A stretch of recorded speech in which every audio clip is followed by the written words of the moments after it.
Hi, Bongos. Hi, beautiful. Happy Wednesday. How are you? Hello, hello. I know I said I wasn't gonna stream today, but I think I'm addicted, bro. I actually think I'm addicted. You just had to go. Wheelie. I'm so sorry.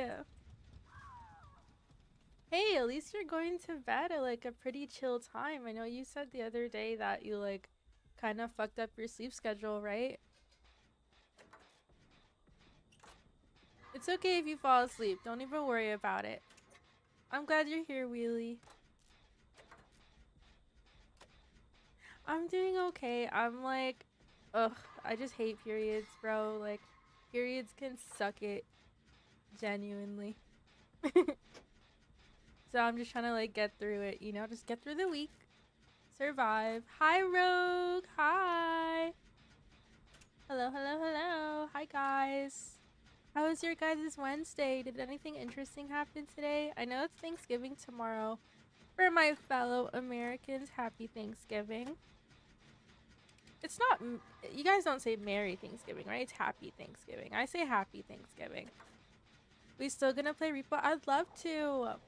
I know today Kev is, I think Kevin is the guy who suggested Repo originally. He's celebrating Thanksgiving today because tomorrow he's flying back to Texas. I'm doing open lobbies today. If you guys want to join me in my games, I'm more than happy to have you. I feel like I do open lobbies all the time, but that's literally the whole point to why I stream, so I can hang out with people and play with people. I would make a joke about periods, but it could get messy, bruh. Don't even start. I see what you did there. um, Wheelie, I actually thought about you earlier today. Basically, earlier today, like during my lunch break, my game wasn't working. And I kept getting this like error code. Like it said error code 0. And it wouldn't launch a game. Like it would like launch me to like I can like try and start a game, but when I try and get into a lobby, it would just pop up with an error code. I'm like, bro, what is going on?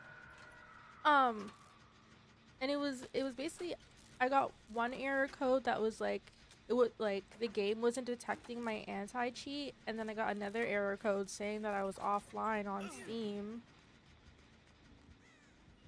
I was really weirded out by it. I thought I broke my game for sure. But then I was like, okay, fuck it. I'll just put like Mish's, if you guys know who Mish is. I'll just put Mish's stream on and just do something else during my lunch break. And I tried watching her DBD play, and she couldn't play DBD either. She was playing Peak. So I think something was broken for a lot of people today on DBD. Also, chat, doesn't my skirt look bugged? I mean, doesn't my dress look bugged? Since when did the shorts show? I was playing against the Legion on the hospital map today, and I vaulted over a window, and ever since I made that vault, my dress just never went back down. Wheelie, thank you for the 25. Wheelie, thank you so much. Thank you so much. I'm sorry to hear that, Rogue. Are you drinking lots of tea?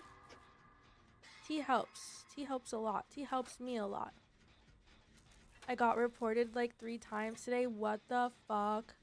I saw those screenshots. I was like, what the hell are they even in the Discord that you sent? You sent screenshots of like your game chat, you know, like post game chat. I was like, what the fuck are these people even talking about for bongos? Like, what the hell? You always got drama in your chats. Yeah, I'm missing the bottom of my dress. I vaulted over a window and that shit just disappeared. I think Legion like ripped my dress apart.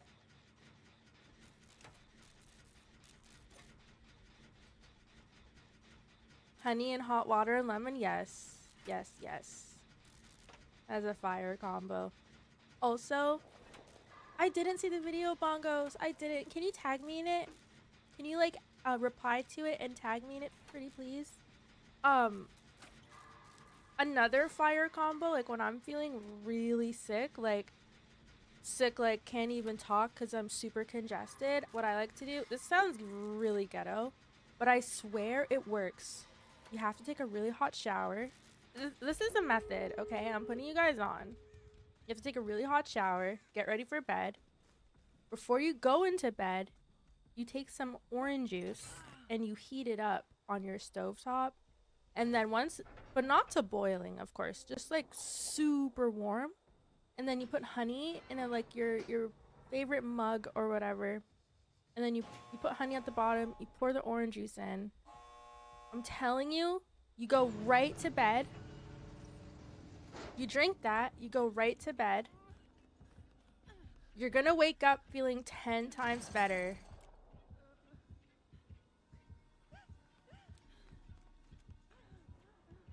I'm telling you, you're gonna feel like shit the night of. Oh, fuck.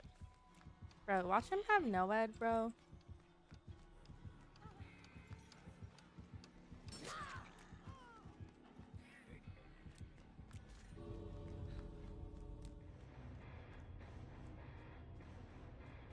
NOED activates once he downs someone, right? Not once the doors are open. Like, if the doors are open, will NOED activate, or does it activate once he hits someone and the doors are open? Thinking about that made my face twitch. I'm telling you. I'm telling you. Okay, Bongos, maybe you're allergic to orange juice. Okay, don't drink it if your throat is closing. But basically, what ends up happening is you end up sweating out this orange juice concoction. And you wake up feeling, at least for myself, I can only speak for myself, but you wake up feeling way better. And it tastes really good. If you ever feel anxious or stressed, have a shower and bring an orange with you and eat it. Exactly. I'm telling you, there's something about oranges that are just hella goated.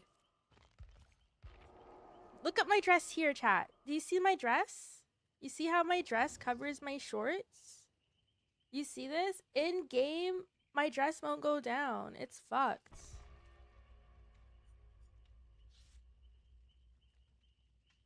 I don't have allergies. I refuse to get retested because I know, like, needles. I hate needles too. I hate getting my blood drawn. Allergies, I've gotten allergy tested twice in my life, and I just hate the like, it's just when I read.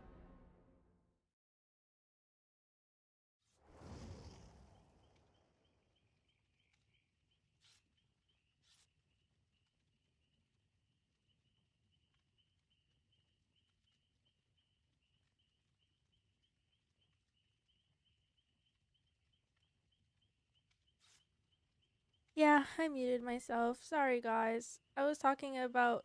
Oh, God. How long was I muted for? How long was I muted for? Don't tell me I was muted since I went through the exit gates and was talking about NOED. I have found out recently I'm allergic to women. No, you're not.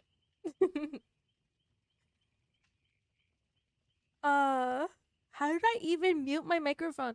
My hands have been okay. My legs are like on my chair and my hands are on my knee. Like, I don't even understand how that happened.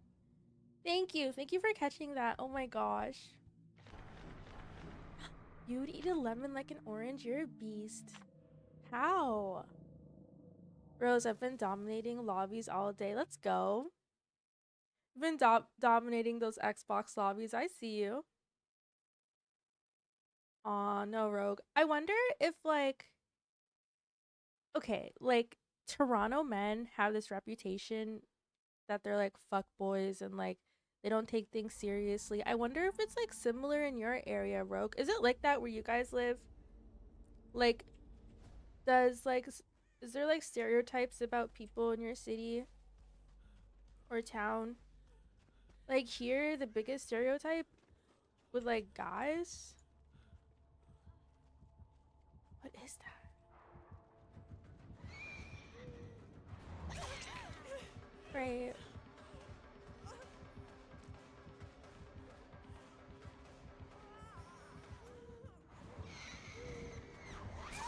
Yo, she's the goat. What the?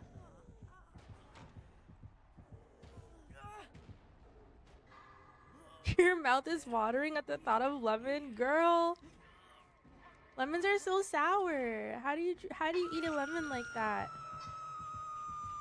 Anyways, what I was trying to say is I used to hate getting allergy tests because of how itchy it would make my skin feel. My skin would always react to a certain kind of grass, a certain kind of dust mite, and cats. Surprisingly, I'm allergic to cats, but I'm not allergic to Lorenzo. Thank you, Riddio. 5 gens with the build I plan to use against you. God damn. Palette dropped. Injured. At least I look pretty. In my area, drug dealers and like men that don't like the government, so not the best look. Really? What are the women like in your area, Rogue? In your side of the world? Brother, give me a break. I haven't ran more than like 20 meters. Bruh. Like, what the hell?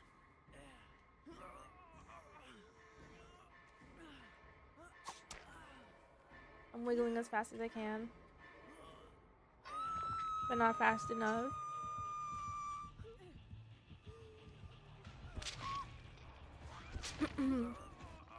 I never got into that life as I had my lovely mother and 4 sisters keeping me in line. I love that. I love that. Yeah, having a support system and like just like a sense of community goes a long freaking way.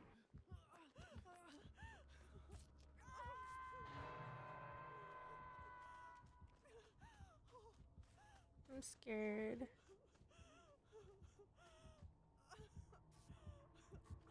Oh my gosh, she's not giving me a break.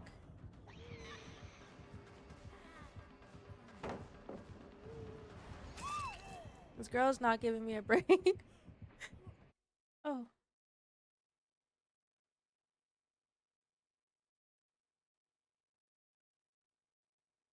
I know. Girl's obsessed. It's okay, it happens.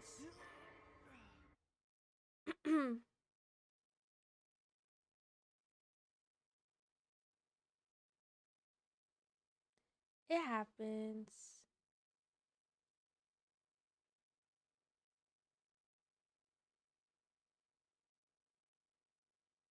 My last stream got botted. What happened? Wait, what happened?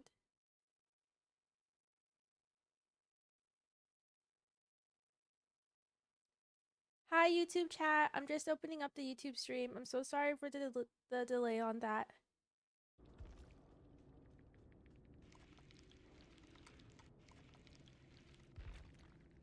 Sorry about that.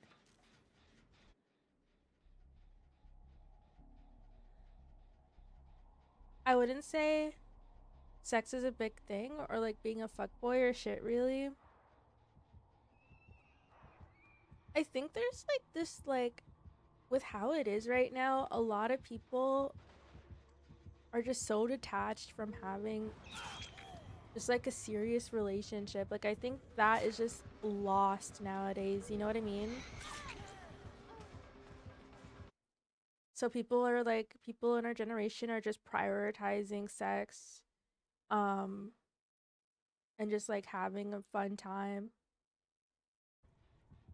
But yeah, fuckboys are, I feel like when guys are like considered fuckboys, like other guys praise them for that. Like you get praise from like feeling detached, you know? It's really a lose-lose. Hi Jake. Hello, hello. I know. I missed you guys. I said earlier, I literally think I'm addicted to streaming now. How was your day? You only reading us now. Damn. I have YouTube chat on my left. I have Twitch chat on my right. If you guys didn't know, I'm also streaming on YouTube. You can check me out there if you don't want ads from Twitch.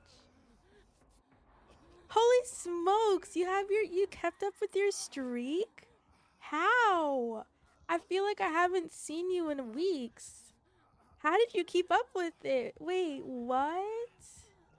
Thank you so much. 25 is crazy. Thank you. Now I have two choices, stay in stream or sleep. I say sleep. I'll always be here tomorrow. Sleep if you need to, especially if you literally have 2 Thanksgivings, Wheelie, to prepare for tomorrow. Or to just attend. Are you like helping out for Thanksgiving, or are you just eating all the food? I've at least popped into all the streams for a bit. I love that. Thank you so much, Jake. You and KP were having a crazy conversation in the Discord. I was just like, what the hell?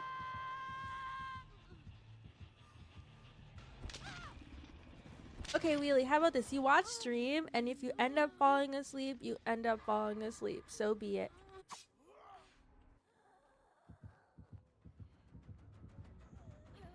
I never understood the men that do that, really, but that's probably because I've grown up with females, so I actually respect them.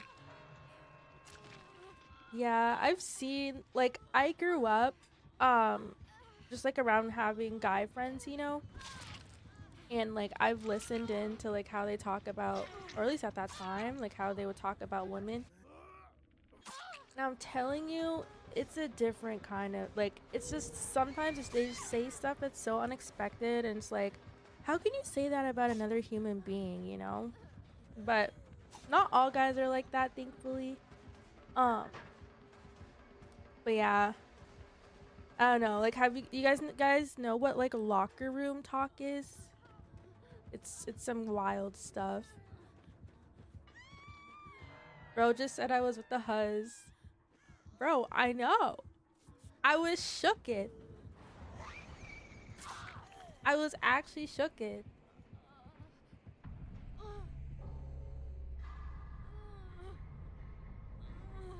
You gotta clear your name, bro. You disturbed my Stranger Things binge watching with streaming. I'm sorry, Sean. I actually can't wait to watch Stranger Things, you guys. Has anyone started watching? Is it good? Insta tunnel at 5 gens with an S tier killer? Brother, why? That's what I'm saying. Thank you, Bongos. Thank you. That's what I'm saying. Like, hi, Thomas. Welcome in. Happy Wednesday. What are you up to? I'm gonna be real though. That map is so good for tunneling because, like, you can't really hide unless you're at the edge of the map. You know what I mean? Oh my gosh, your girl has gray hair. Wait, I like this. This looks kind of good.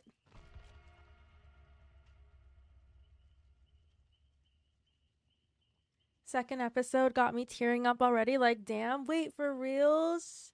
I'm actually really excited to watch Stranger Things.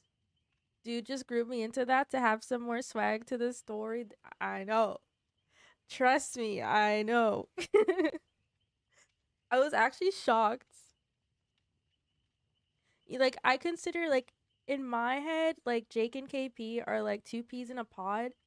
Like, in my mind, you guys are like a duo. So, and both of you guys were like kind of absent from the stream, you know, for the most part. So I was like, oh, I just grouped you guys together, you know, but I wasn't expecting him to say that. I'm not gonna lie. I'm not gonna lie. Nurse was coping so hard. Wait, what did they say? Fuck, I left the chat. I was like, eh. Bongo said everything that I needed to say. I've just been out drinking every night, living life, working hard, relaxing hard. I love that for you. Are you excited for Thanksgiving tomorrow? What is everyone's Thanksgiving plans? If you guys don't remember, Thanksgiving in Canada is in October, so I already had Thanksgiving. Does anyone have some special plans for tomorrow? Get drunk? So just a regular schmegular day for you. What are you drinking tomorrow? Their excuse for telling a 5 gens with an S tier killer. I have 5 hours on nurse.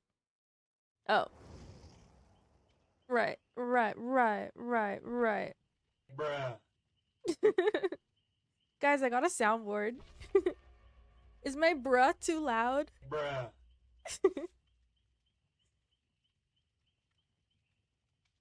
Why girls take their entire time to reply?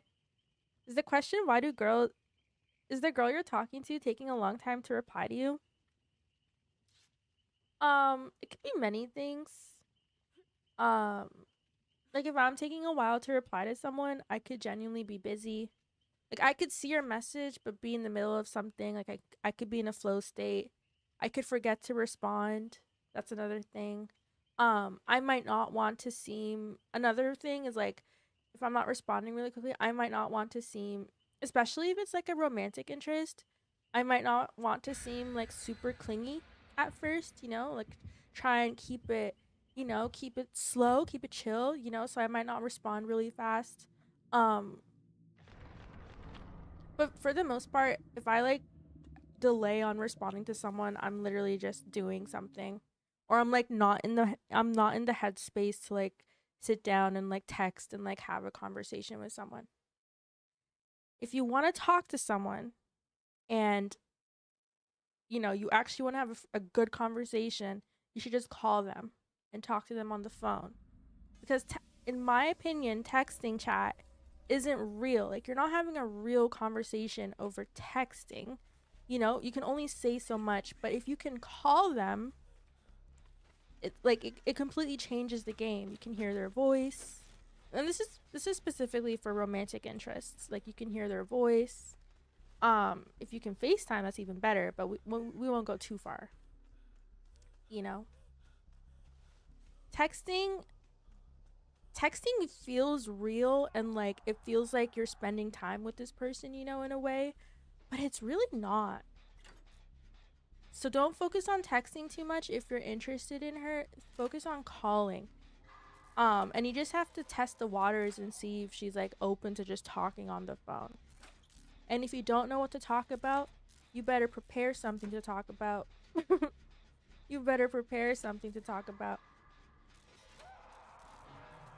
Nurse does not require much skill to play. You just have to learn the power. 5 hours is enough to grasp her very well. I am a killer main. She might have multiple guys to talk to. Also, yeah, she might have other people to talk to too. That's true. Like she might like be really interested, and that's why I'm saying, forget about the texting if you're interested in her. Go straight for the calling. I'm telling you, it changes the entire game. Don't prioritize texting. Trust me. Trust me. I'm telling you, just trust me, Tommy. I know what I'm talking about. Chat, do I have aura? I think I have aura. I was talking about the soundboard, not you. Is crazy. I'm not a yapper like you. I'm not a yapper either. I'm actually so shy. Like I don't know like what you guys think of me, but I'm dead ass one of the shyest people you have ever met. I'm not even kidding. Like I am super shy. Like I remember when I first like had to like start FaceTiming people and shit. I was super shy. Oh my gosh, I would get like flutters in my stomach and like I would stutter. And like I would visibly blush and shit, and I'm fucking black. Why am I blushing? Um, like I would literally be blushing. Send her a pigeon, Thomas. Hell yeah.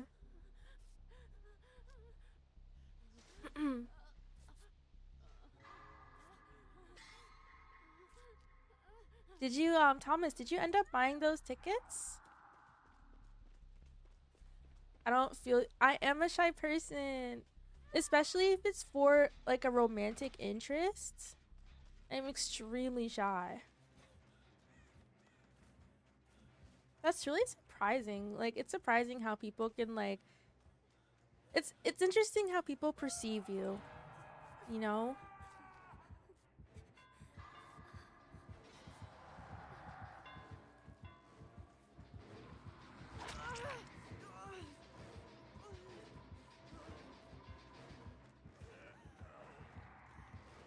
Fuck.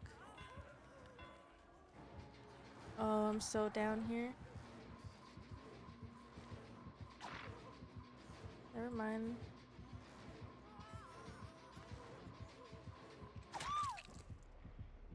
I stopped running because I was gonna say coworker. She went into a locker. She went into a locker. Bongos, get your ass out of that locker.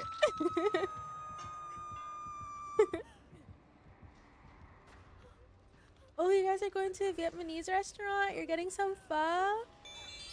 Nico! Hola!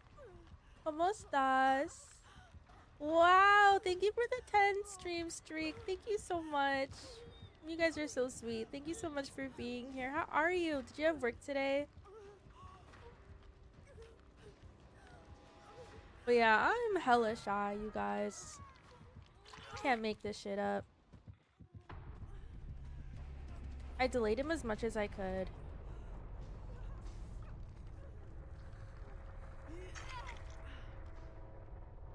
Wait, let's run away. Let's go a little bit further, like here. Yeah.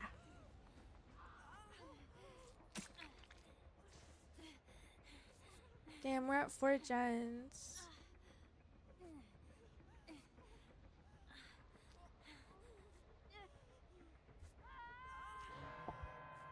I mean, you are in your comfort zone of gaming, so it's probably easier to yap and shit, and it's like you just chatting to words, really.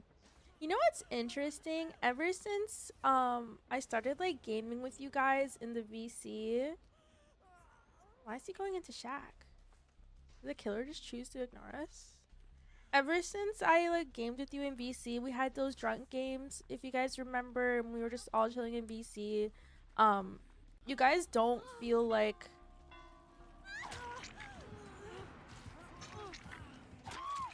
damn. You guys don't feel like just words on a screen. Now I'm being so dead ass when I say this. Oh shit. Bongos play for Hatch, okay? But I am really comfortable with you guys. I literally talk to you guys about anything and everything. And the thing is, I talk to you guys low key like every day.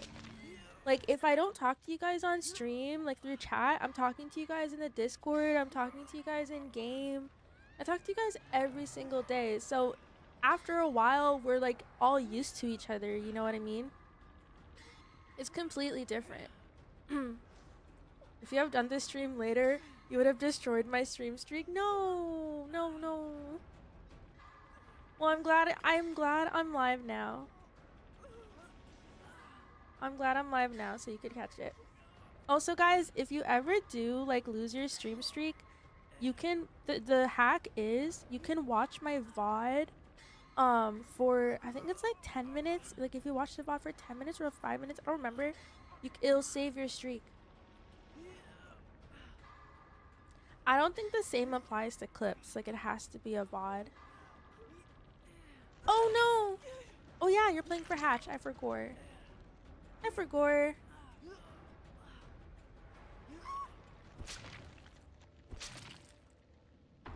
You in gaming, I won't speak.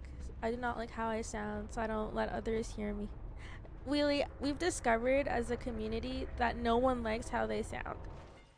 Like when I listen to my own voice when I'm like trying to like edit a clip to post on YouTube, I physically cringe at hearing myself. Like right now, I'm okay. Like I can hear myself, but I'm okay with it. But when I hear myself back, it's a problem. It is a problem. I hear the hatch. I hear it. Will he give it to her? Don't be a mean killer. Don't be. Bruh. He's so mean.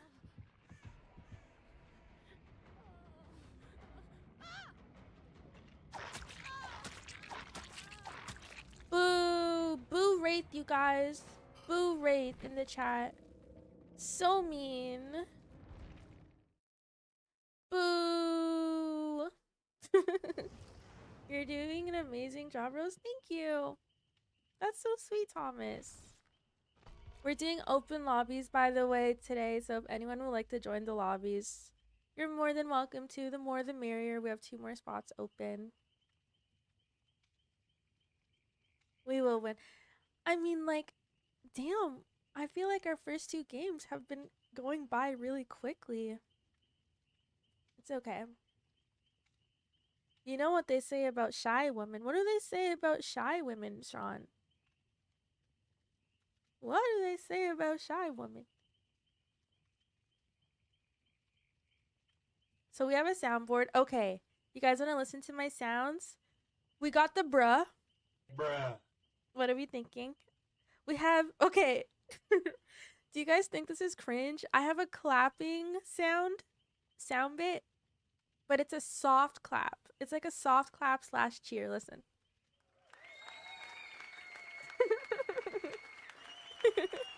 Okay. Is that cringe? I don't know. Sometimes I hear streams, like, if you guys know who Phantom is, he has like clapping in his streams and I think it's really funny. Also, I have a pee break sound. Okay.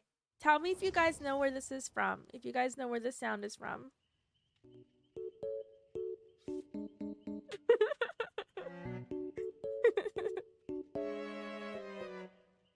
Where is this from, chat?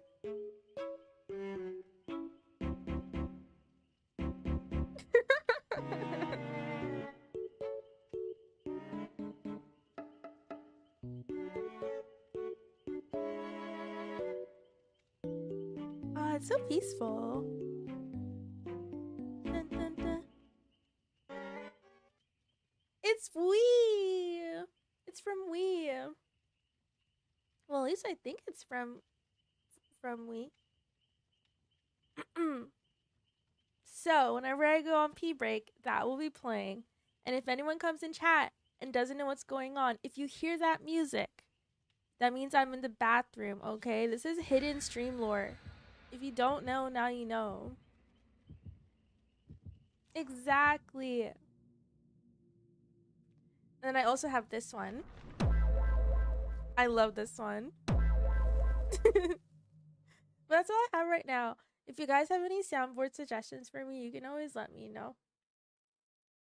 What I like to do with people is send them a message in the morning to set the mood for the day, and then at night to check in on them as a sign of caring. And the people that I like, I always check in during the day. That is so sweet. Sean, that is so freaking sweet of you. Riz sound effect is Yo, if I get an Ada in my game.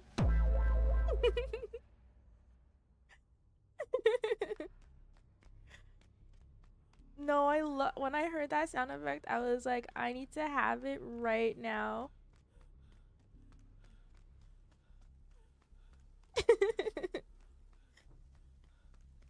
You're so sweet, Sean, by the way. Oh my gosh, Billy, did you cue a doctor? Why do you want me to suffer? Oh my gosh, they already got someone. Guys, we have another streamer in the chat. Be polite in chat, okay? We have another streamer in the game, I mean. Is that on your stream deck or do you own a sound? That is on my stream deck. I set up a soundboard on my stream deck.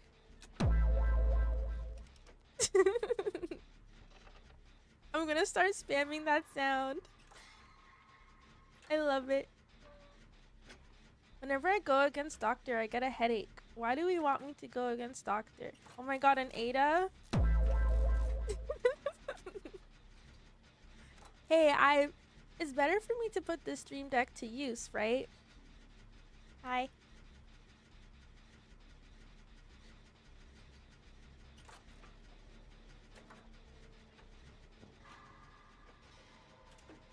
I just want doctor because I haven't seen one in a while.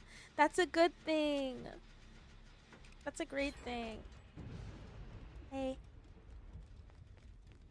Oopsies.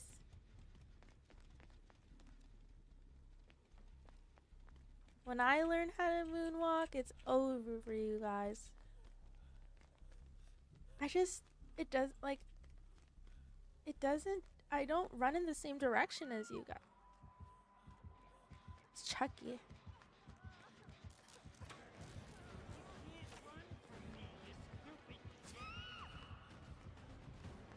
How is he one-shotting everyone?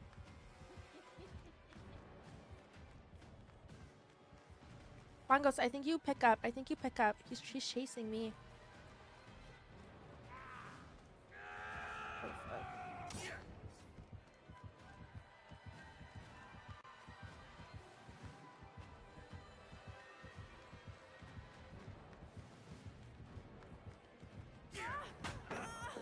He falls down on his back. He's so cute. He's so cute.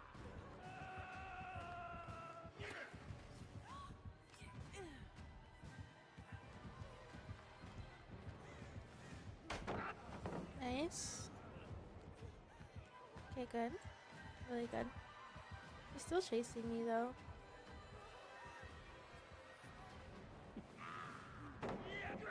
He goes under the pallet. Dodged. Dodged. He's still chasing me. It's okay.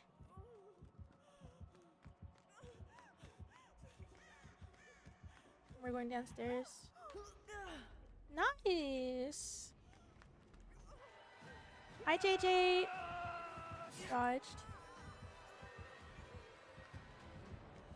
Let's go here.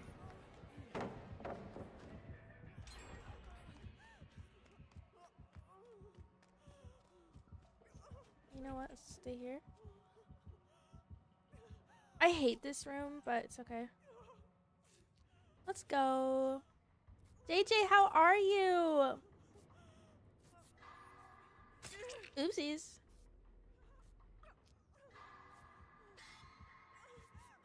You think he heard that? Nah. Oh my god, the Michaela's name is light as a feather. Oh my god.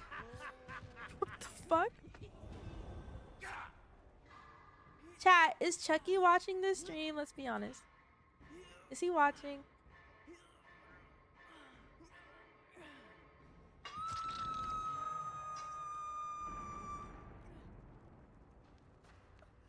Poor little guy. I know some people find it annoying, but I still do it because you never know. No, that's amazing. It's important to check in on your friends and like the people closest to you. Like you never know what people are going through, you know? And even if you feel like you're being annoying or whatever, and this goes to anyone, like you could literally change how someone's feeling in a day if you just reach out to them. He got the skill check fail notification. No, that freaking sucks. Yeah, I fucked up by missing that skill check. It's such a shitty med kit too. It's like the brown med kit, you know.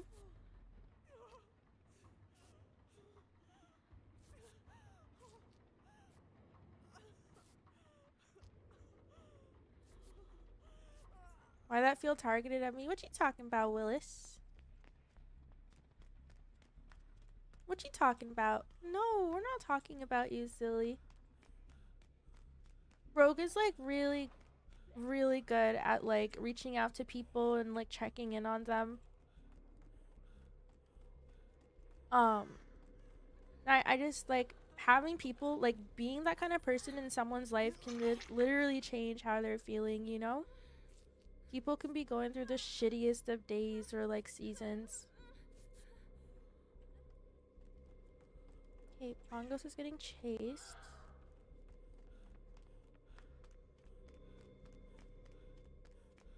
Need to find a gen. Good night, Tommy. Thank you so much for being here.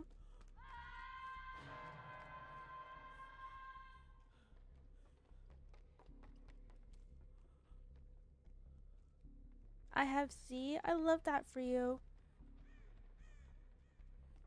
I love that for you. It makes me really happy that you guys all talk to each other. How is Z doing? I haven't heard from her in a while. Is she doing okay?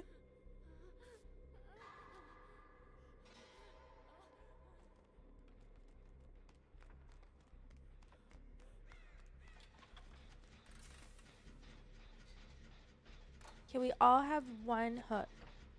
Literally.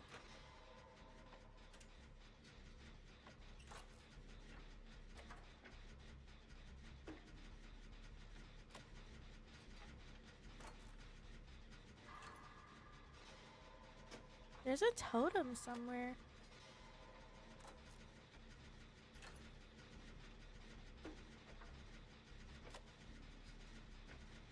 Bongo's found a gen.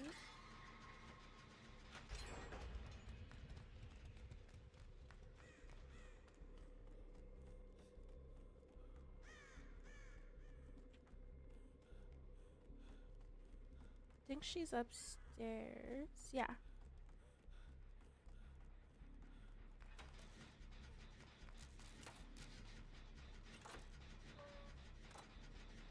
It's Fortune's Fool.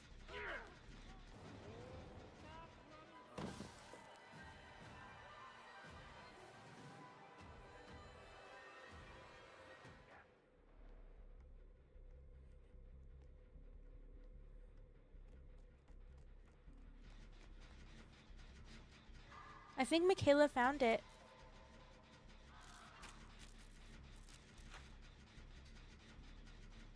Yeah, she found it. Guys, what is that yellow hex to the right of me?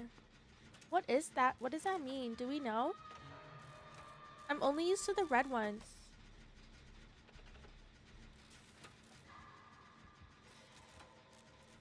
Oh, that's a boom.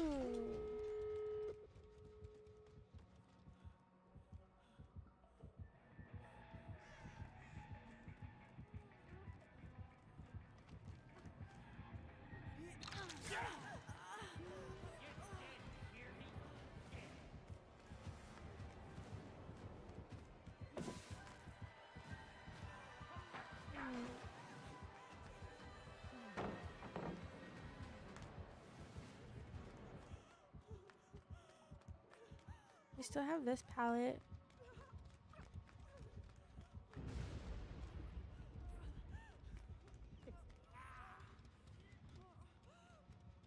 The thing is, I don't know how to get to the other door.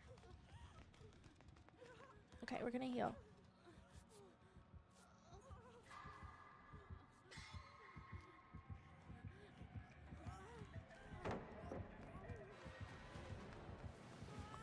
We're gonna try and get to the other door. I don't know where it is though. Wait, Bongos, you're on last hook. Fuck. No.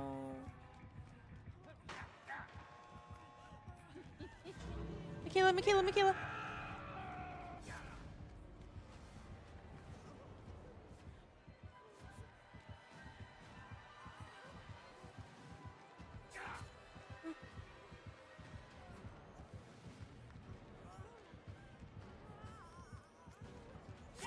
Damn it. Michaela, please don't run away. Michaela, where are you? Oh. Where's Michaela, chat?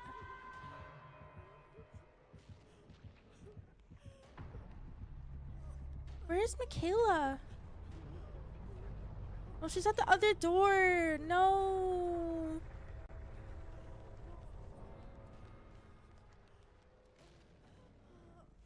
That's so sad. I wonder if there's a perk that can like make you crawl fast, like make you crawl like this faster. No. She's just chilling at the other door. It's so sad.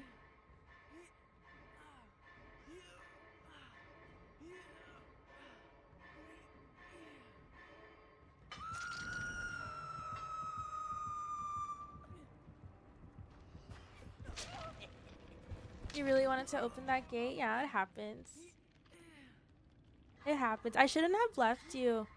When we were both like when we were healing each other and he came, I shouldn't have left you. I should have gotten the down instead of you. That was actually my bad. I'm sorry. I'm sorry.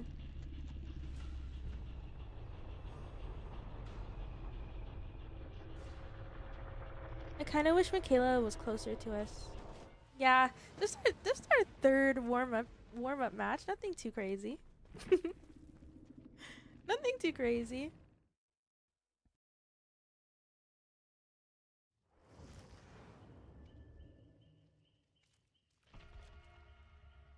Who said fuck you?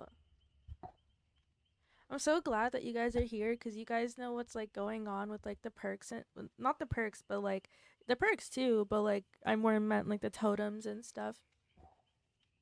You guys are like my totem encyclopedia. You want to see a doctor so bad? Yeah. You don't get headaches from doctors like me. You should book an appointment. Bruh. You got a healing build? What's your healing build? Dude, the brown medkit is so shitty. If I miss one skill check with it, literally I can't even use it all to like full heal.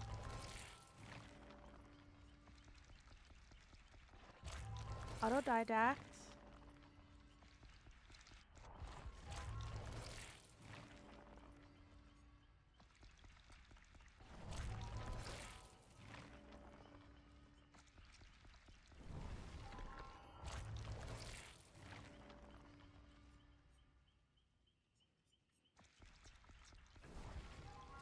I saw someone using balanced landing today, and I wanted to ask you guys if you ever used that.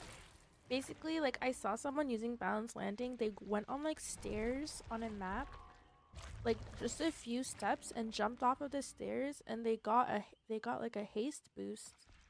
They got like a speed boost. It was insane.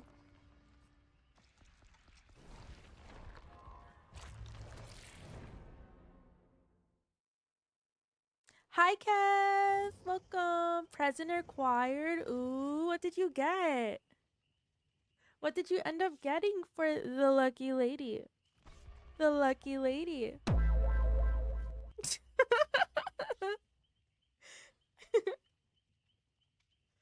Oh my god.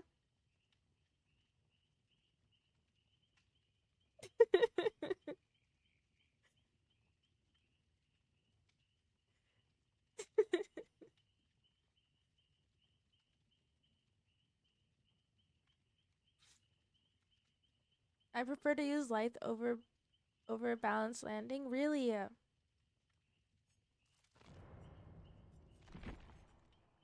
Light. Um, you gain 50% haste for 3 seconds, performing a rushed vault.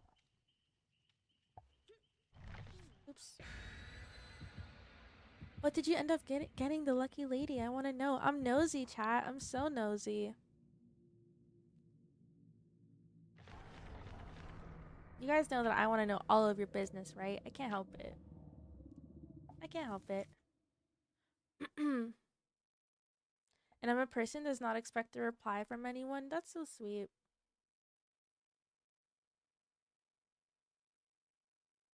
Man, if you know what perk I really, really want to get? I want to get finesse.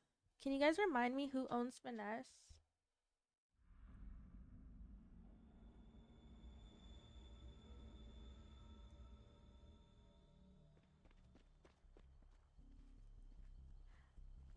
I got a cinema roll keychain and some kind of panda figurine looking thing. Oh, is it like super sentimental? Is it super sentimental to her?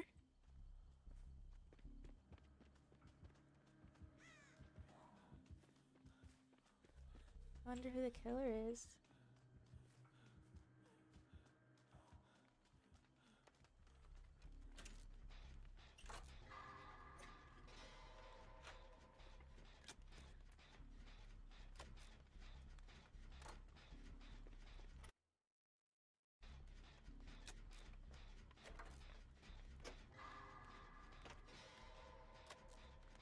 I just thought it looked cute. Aww.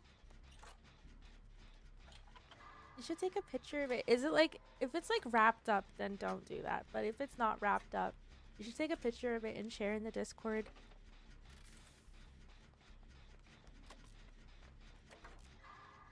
You guys are so romantic. Ah, love is in the air.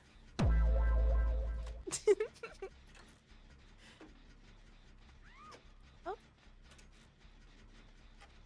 I just realized what our teammate's name is. It's Percub. Interesting.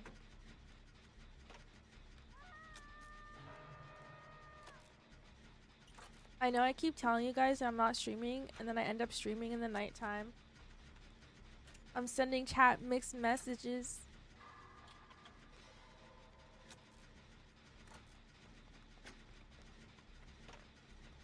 Hang in there, Percub.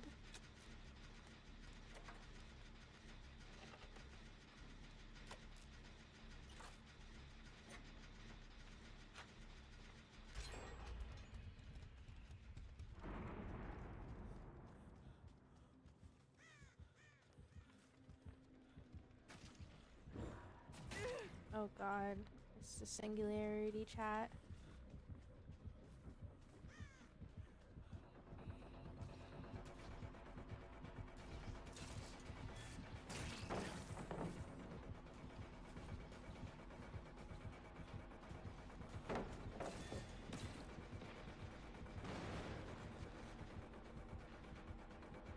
Sorry, sorry.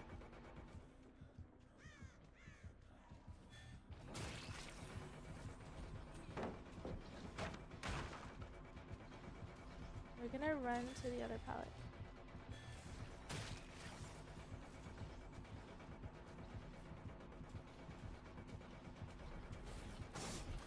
Nice. We almost didn't make that. Sorry.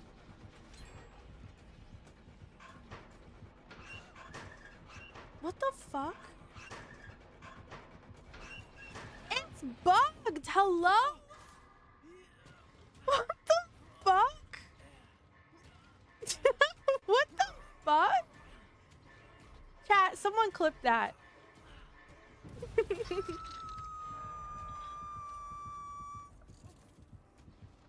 What the fuck?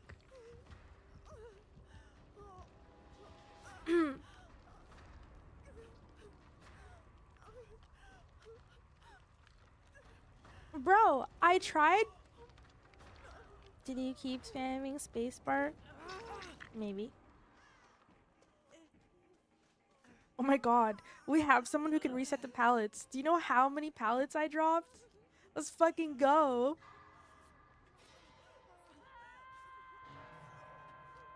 I need to heal, buddy.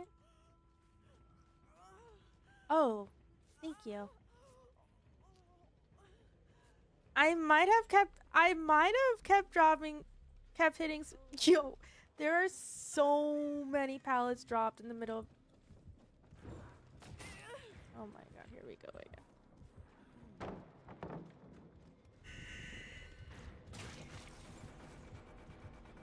Here we go again.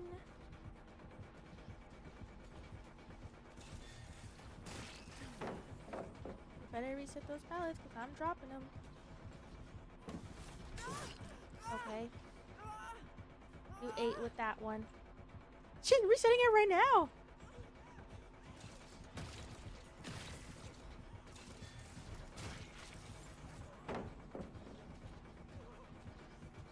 Better crank those gens. Fuck me!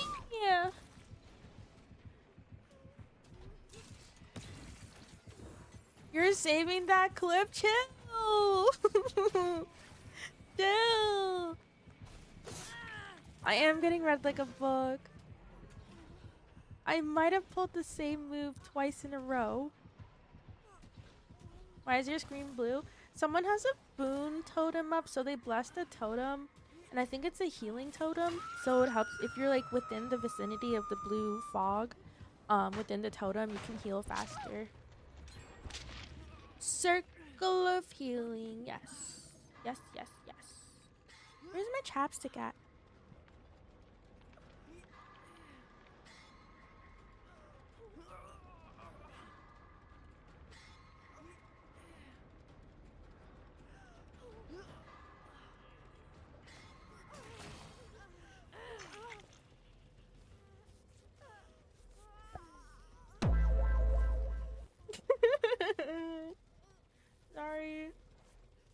apply chapstick. Chapstick is life.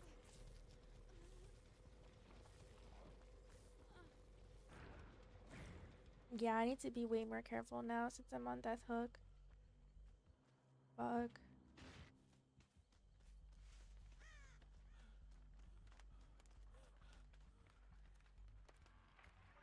Screw sleep. Do you have to be up early tomorrow? Anyone have to be up early tomorrow, chat? You think I should stop? Hey, YouTube chat, where you at? Twitch chat is being negative. No, but you're right though. I'm not gonna lie. That singularity read me so fucking hard. Your flight is tomorrow. I forgot. What time is your flight?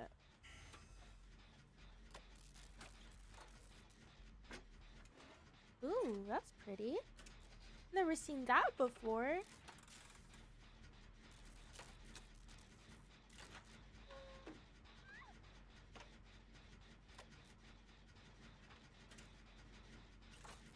It's really not that bad.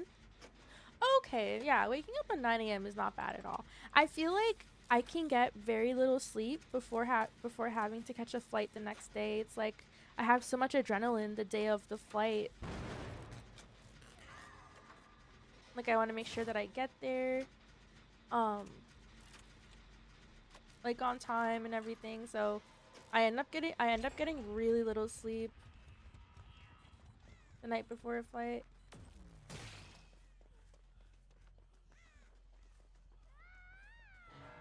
You need to be up at 7? Okay, that is pretty early. That is pretty early, I won't lie. Keep going, girl. You'll get him next loop. Thanks, Sean. Thank you, YouTube chat.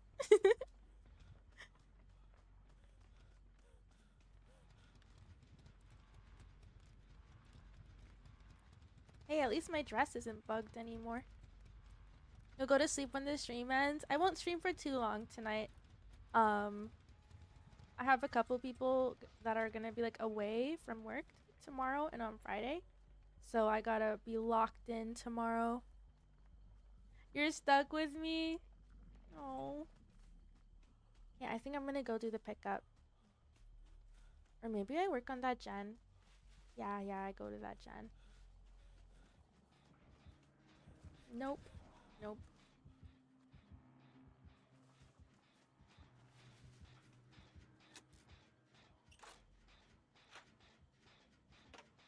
Rogue is definitely the meanest. I feel like Rogue is the sweetest person in this freaking community. Hands down. I think everyone can attest to that. It's not even like a question, you know? You know what I mean?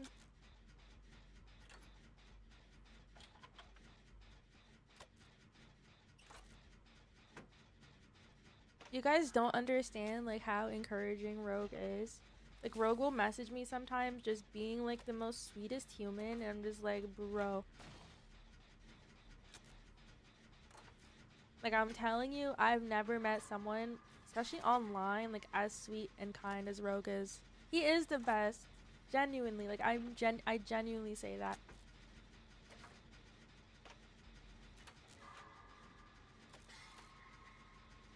Not as glazing Rogue. Okay, the other door is to our right. I think we're gonna make it out, chat. And my dress isn't broken anymore. You guys like my slippers? You like my toes? Ooh, she has eyeliner. Pretty.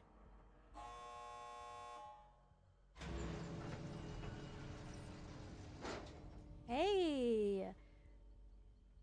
My feet look pretty here. Don't you think? I think so. Okay, I'm dead.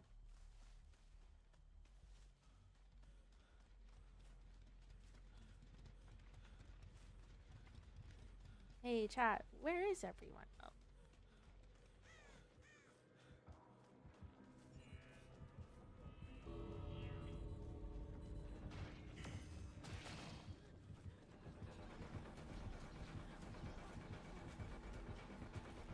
in a single file line.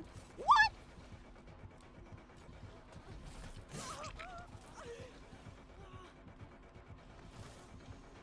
Now the power of friendship.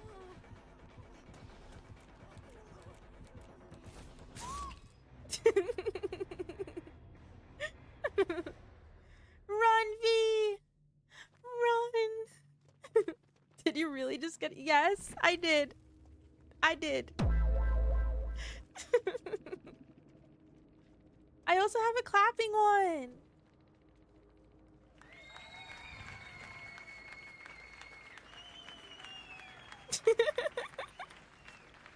Did we lie?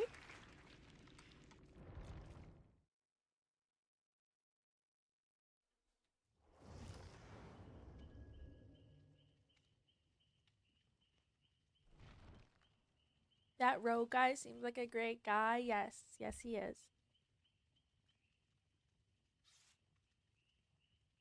We did it! We got our first escape.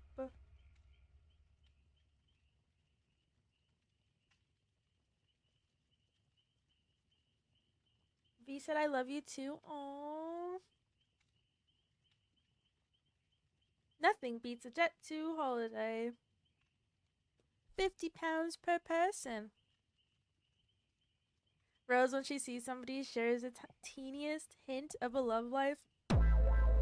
Love life, you say? I'm just so happy for you guys, bro. Like, when you guys talk about, like, what's going on romantically in your life, I lived through you guys, you know? You know? Wheelie's like, love life? Kevin is in love, chat. But he's playing it cool, you know? He's playing it cool.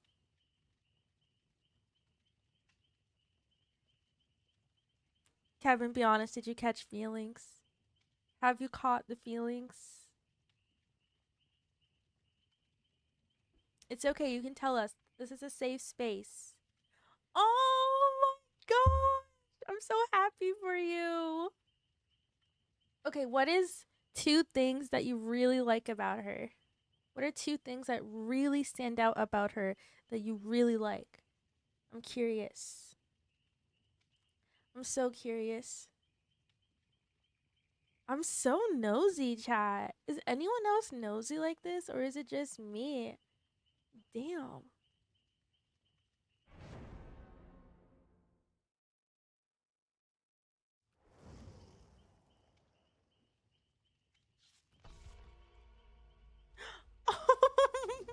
Look at the Dwight guy.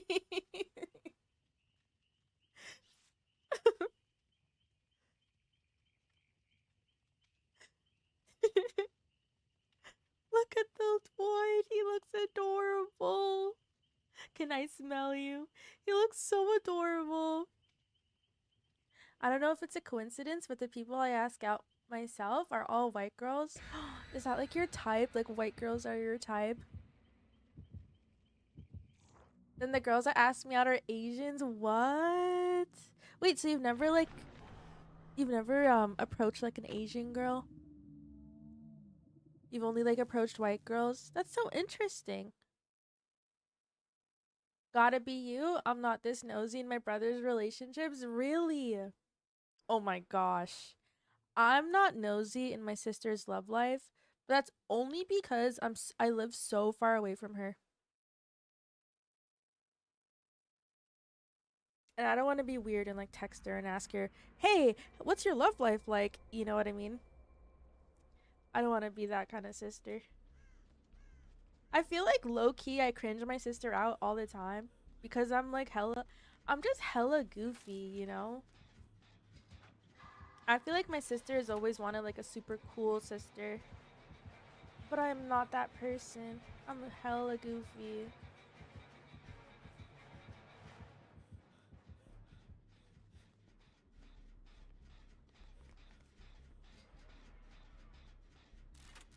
Yeah, that Dwight looks really cute. I love his outfit.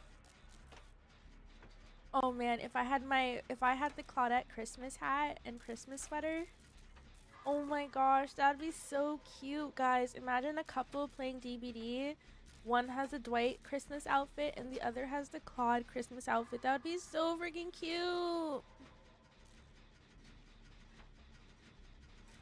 I'm always nosy with people's lives. Yeah, me too. I love learning about people's lives and then what they got going on. I've always been like that. You're so cute. You're so cute. Look at you. You're adorable.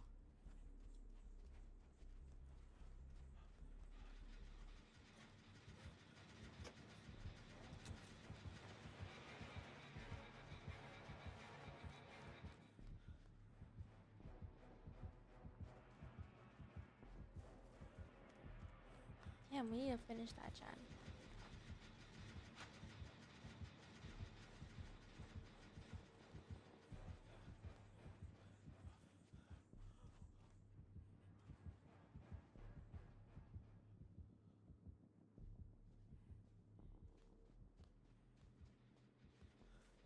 Where did he go?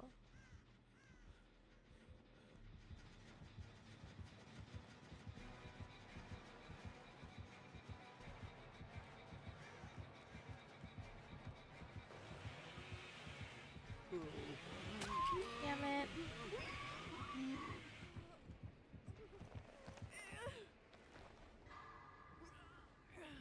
I really like how well we vibe together in general and how we both got a fucked up sense of humor. Aww. It's really important, I feel like, when you're interested in someone, it's really important that their humor matches yours, you know? Like, I could never imagine, like, being with someone that doesn't make me laugh. Could you guys be with someone that doesn't make you laugh? Bobby! It's too much. Hey.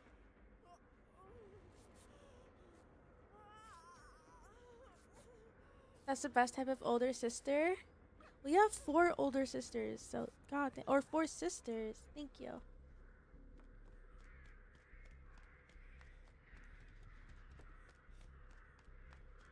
You think so? You think being a goofy older sister is a vibe? I can't control it. Like I'm gonna be honest, guys. I'm not the kind of sister that has aura. I'm just my goofy self.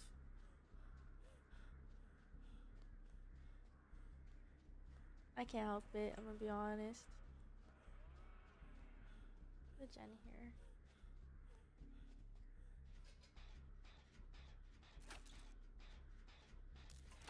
I'm not nosy per se, but if you're gonna say it, I won't stop you. She's really extroverted, like a crazy level. Really? Does she have like a crazy like amount of friends too?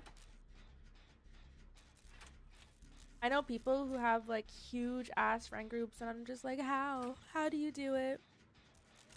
I learned I can turn my phone sideways and I can still watch the gameplay. Hell yeah. So you're watching on your phone. Let's go. Can you still see the chat if you have it turned sideways? Like if your phone is horizontally? Do you see the chat still or no? I usually watch stream like just like my phone vertically. Most people can make me laugh, so it's not hard for me. Not Rogue being easy.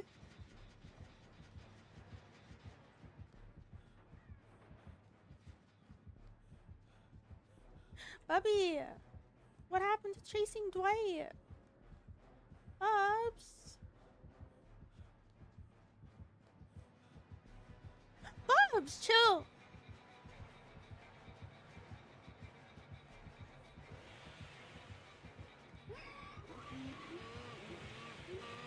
Oh my god.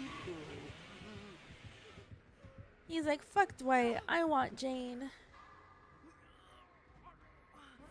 It's a dress.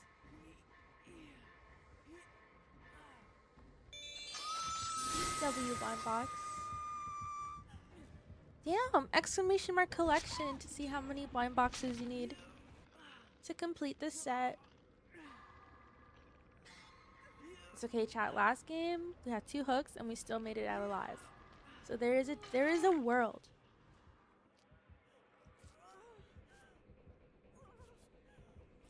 This is risky.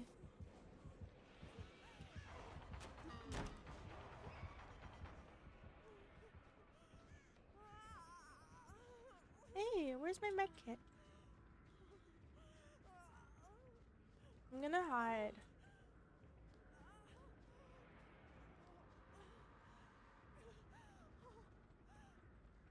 She just talks to everybody. Man. Must be freaking nice. I won't lie. As an introvert, it must be freaking nice to be an extrovert. Basically, what you're saying is she lives life on easy mode. Dwight! Can I get a heal?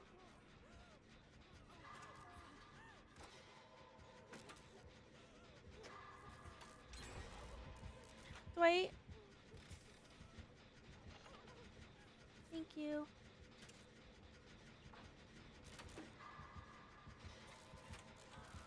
Thank you, thank you. Okay, we got this shit. They're gonna rescue. I'm gonna open door. We got this shit. We got this shit. My med kit! Hi, KP. Welcome, welcome. How are you doing?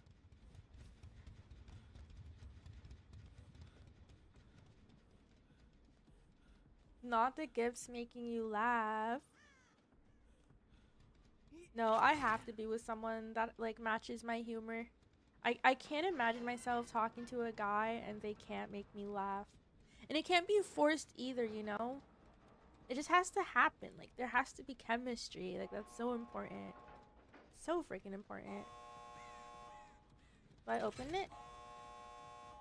Hey.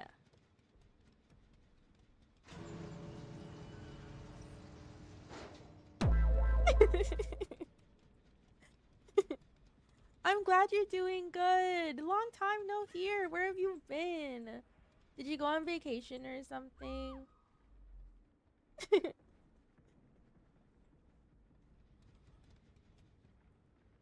I hate to see her go, chat, but I love to watch her leave. My bad calves? That's okay. Do Canadians celebrate Thanksgiving? Yes, we do. We celebrate Thanksgiving in October. So we celebrated last month. But happy Thanksgiving for you for tomorrow. Happy Mother Ducking Thanksgiving. Are you celebrating tomorrow or are you celebrating today? I know 2 people that are celebrating today instead of tomorrow. What do we do?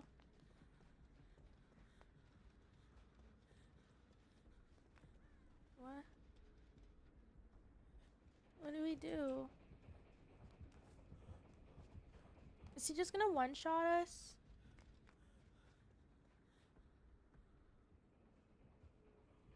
Are you sure? Simoon! Simoon! He's coming this way!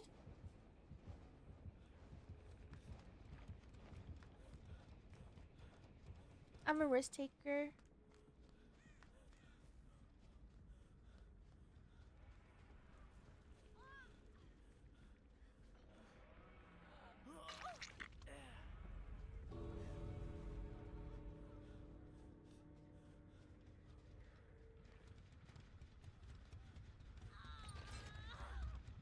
Crawl!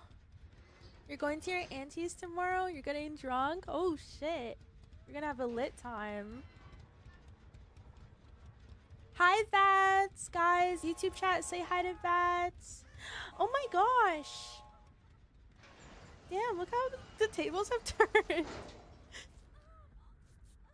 Stinky Joe!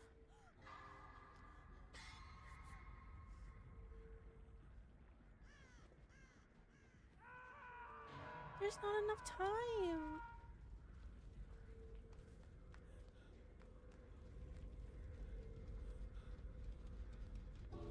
Okay, we got this. We got this.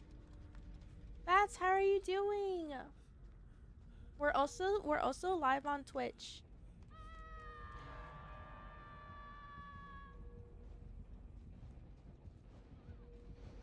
Run!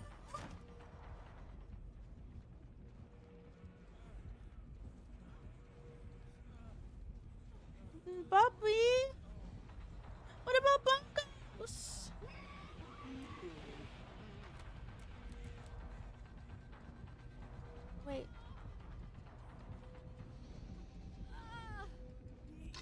wait, wait, wait.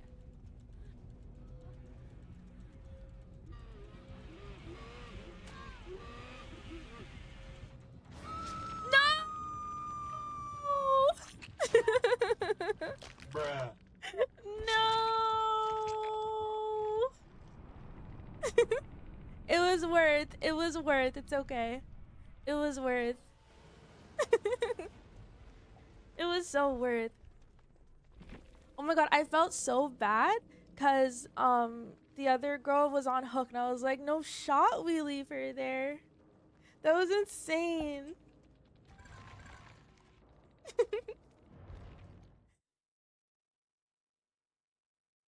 Do you guys know what you're eating tomorrow for Thanksgiving dinner? Is anyone eating some really yummy food? Can you guys do me a favor? Can you guys take a picture of your Thanksgiving like dinner plate? You know what I'm talking about? Can you take a picture of your plate and post it in the Discord, pretty please? I'm a fat. Not only am I nosy, I'm a fat ass too. I want to see what you guys are eating. Okay. It was a survivor win. No, that was a really fun game. Thank you, Bongos. Thank you. That means a lot to me. I want to be helpful in my games. You know, I don't want to just do gens. I want to help somehow. And right now I can't help much with flashlights, so I can at least try helping by unhooking, you know? What time is it there? It is 11:46 p.m. What time is it for you, Vats? What time is it, guys? I know some of you guys are Central Time.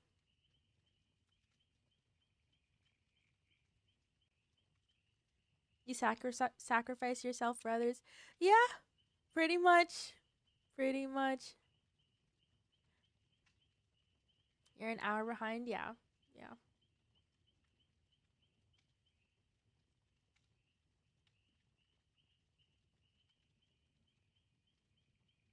Sacrificial lamb is crazy. Not you comparing me to Jesus. I'm dead. She tried to be me, chat, with sacrificing for the team. Hey, it's the way. I understand it now.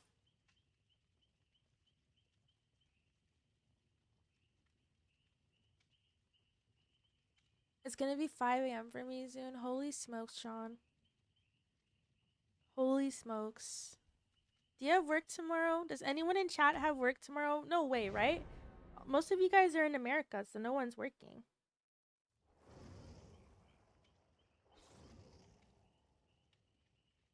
10:18 a.m.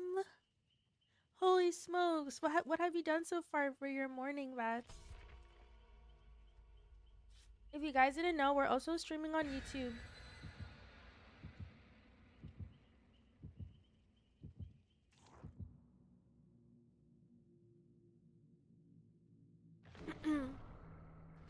I don't care. Leave me on hook when I play. Get yourself out. No. No. I can't do that. I'm so sorry. It's okay if I die. Like, me dying the way I did there, like, I'm happy with that death, you know?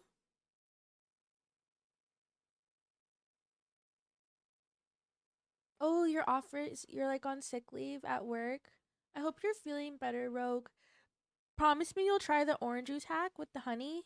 Basically, you warm up orange juice on your stovetop and you put honey at the bottom of your mug, and once your orange juice is really warm, you pour it into your mug, you mix it all up, and you drink it right before you go to sleep.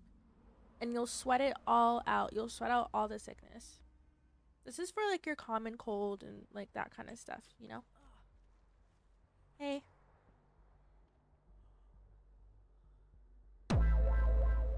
Why are you staring at my chest? Naughty. Repo! Okay, I think we need to have an official day for Repo. Guys, are we available this Friday? Are we available this Friday? Are we available this Mother Ducking Friday to play Repo? Let me know. The spirit.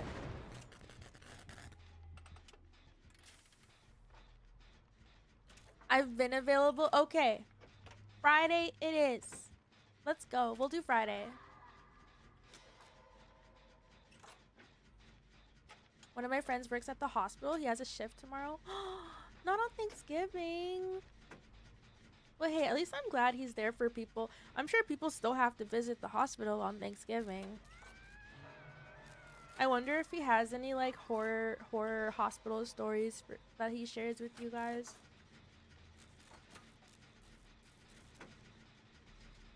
Yeah, I'll go for the unhook. I'm on my way, Alex.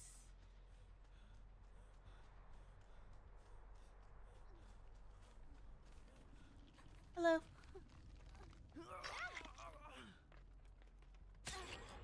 Sorry. I love how the Kate's name is just rotten. Wheelie, your DVD's still not working?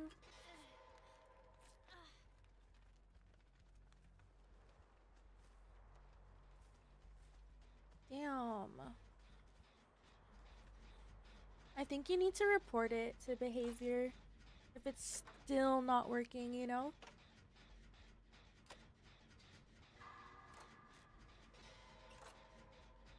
Just play without me if I can't. It'll be so sad if you can't join us for Repo. The last time I played Repo, Kev, was with you. You, Bo. Who else played? Do you remember who else was playing? I don't remember. The farm for real? That ass?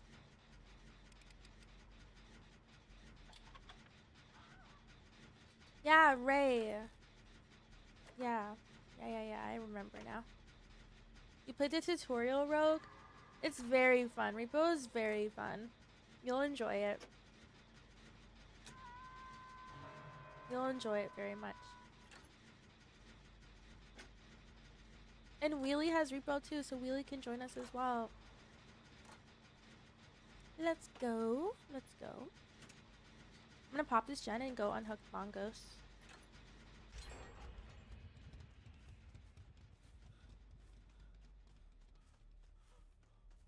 How did you find the tutorial, Rogue? Did you like the tutorial?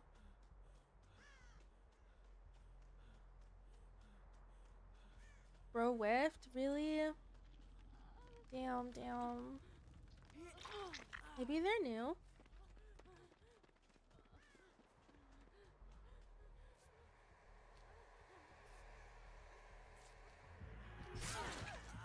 I knew that was gonna happen.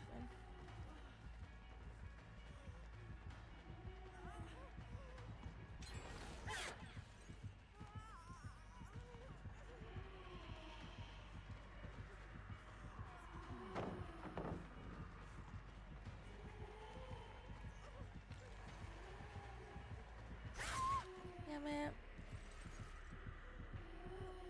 I wish I made it to that window. I never understood why this spirit is naked, chat. I just never understood. I still don't get the objective of the game or anything about it though. Really? It's really straightforward. Basically, think of yourself like a custodian or like a collectible, like a collector. And you're going in these different buildings, collecting things and then mining them. But it just so happens that when you're in these different buildings collecting things, there are monsters that are trying to take your life away from you.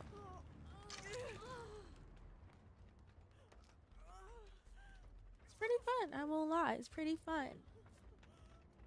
I have not touched Repo. I have never touched it. Should probably do the tutorial real quick. Well, you have until Friday, so you have loads of time. No rush.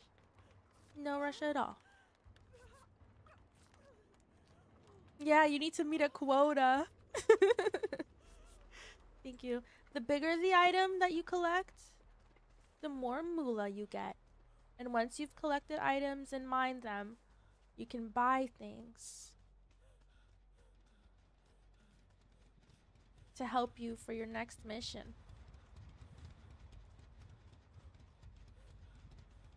She got some bandages covering the important bits. What do you mean? Her whole ass crack is out. What you talking about? She's damn near naked.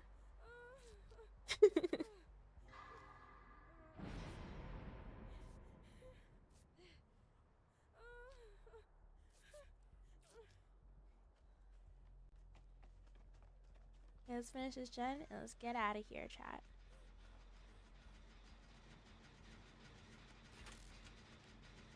Okay, there's a door right behind us.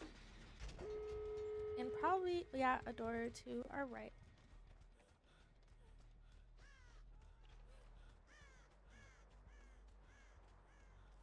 No Noed. Which is nice. Which is really nice, actually. Okay, spirits at the other door. Nothing wrong with showing a bit of the booty.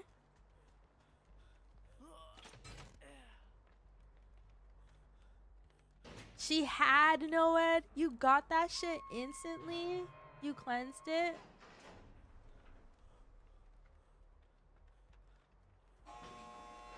I'm in a 99.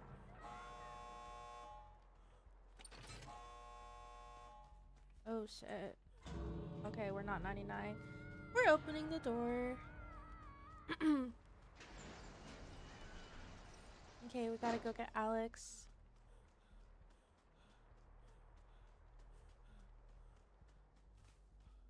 We got this, chat.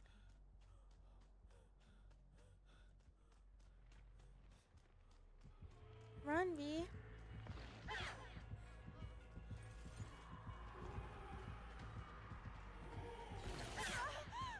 Oh shit, I may be dead here.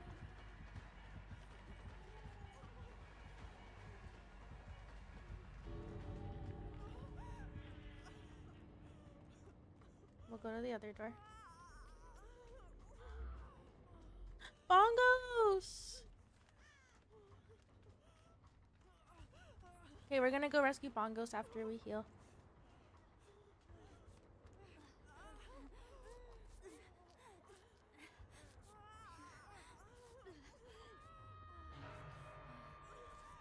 Damn. You're right at the exit gate? Okay.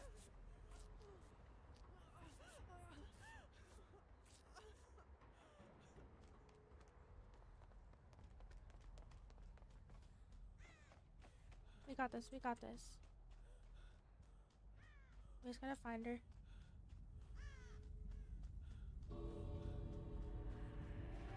Let me go through here. I don't think she's expecting me to go through the building. No. Fuck. No. Kate.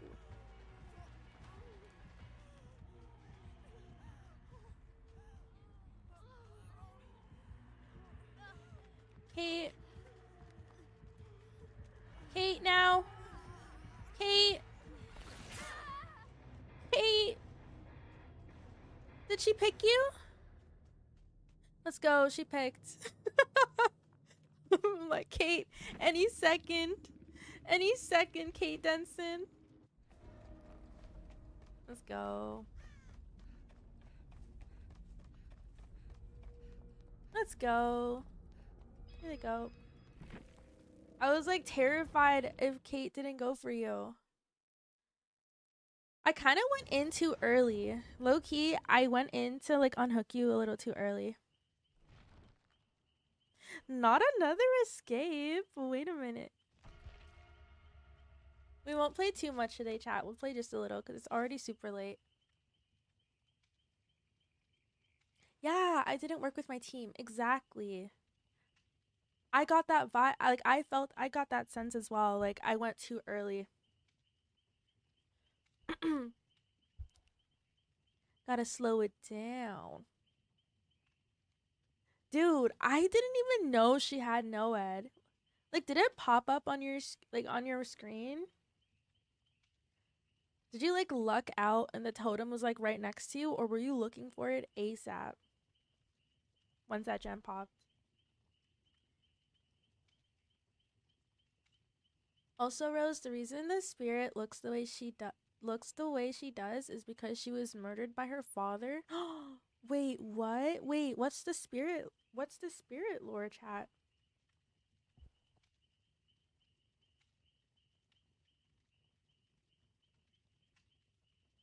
Should we Google the spirit lore? Oh shit, it's like trying to take a screenshot for some reason. We don't want to take a screenshot. Spirit lore.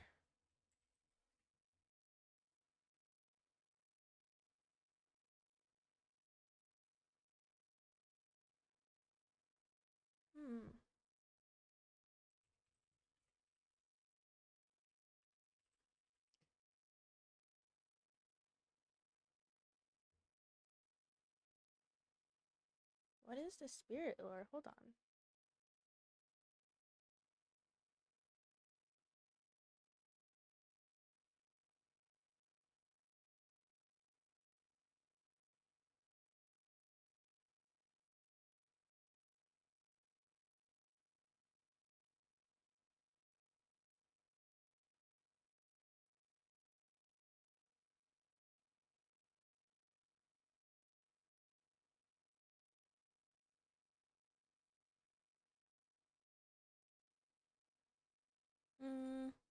Hold on, chat.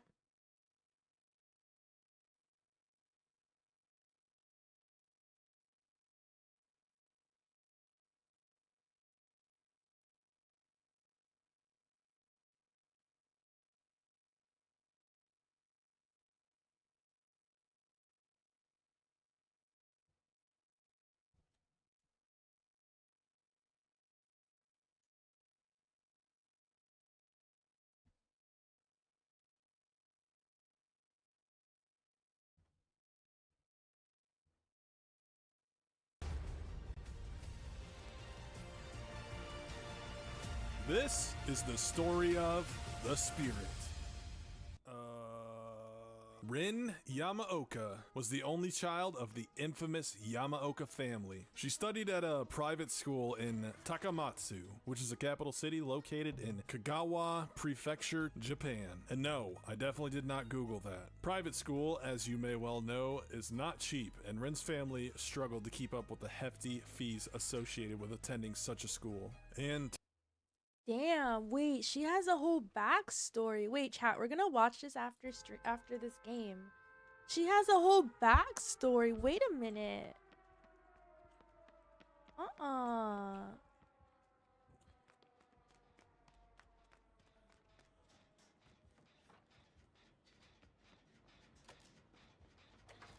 Yeah, not the lore vid. I'm curious. Why is Spirit naked?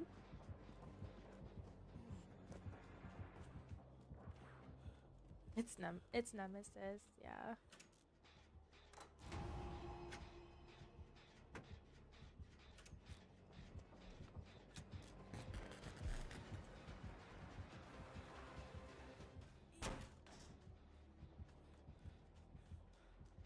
Maybe I shouldn't have said anything. No, I need to know.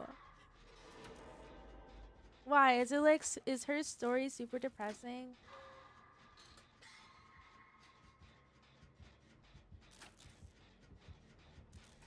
Would you give your introduction? Introduction, Bats?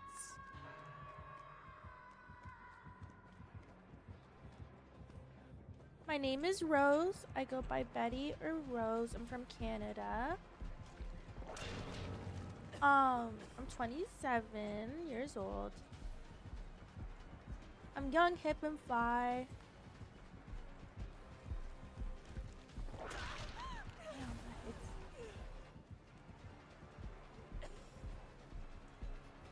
Chill.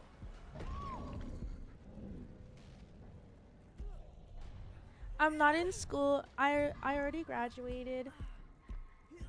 I studied psychology. Boom, boom, boom, boom. I also want to get this soundboard, like the sound, you know, the air horn that people use. It goes boom, boom, boom, boom. Do you guys know what I'm talking about? Wait, I sound so stupid. Do you guys know what I'm talking about though? I want to get that as well. Add that to my soundboard, my sound bits collection.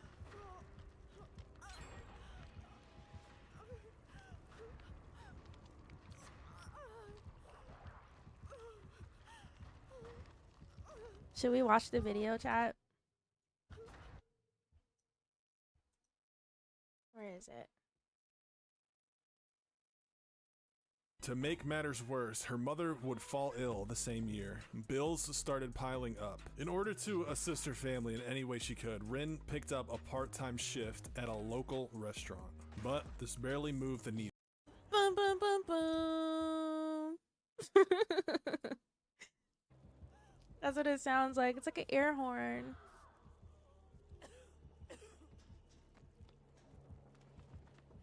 Okay, we need to spray ourselves.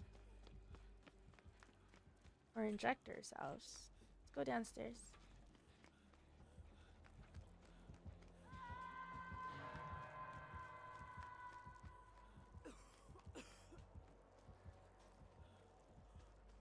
Jane has a smoker's cough.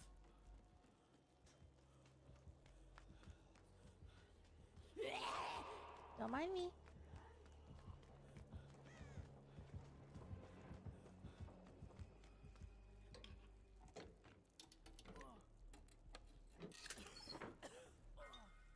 Inject. Sorry if you guys hate needles and have to watch that. What hex do they have? That's a really good question. I actually didn't see.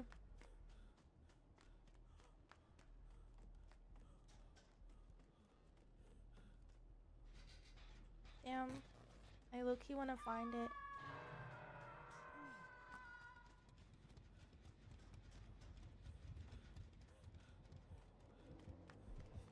Oh my god.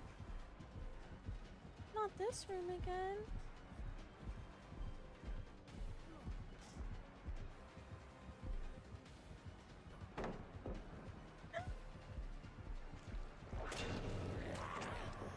Right.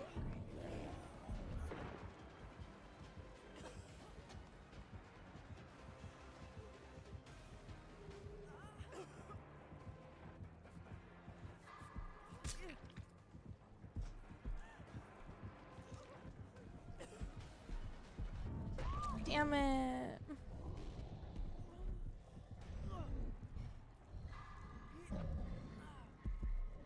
What is he punching?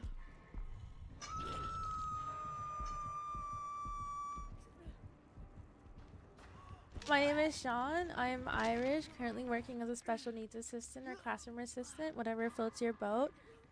I go by Rogue for many. I'm a very anxious and introverted guy.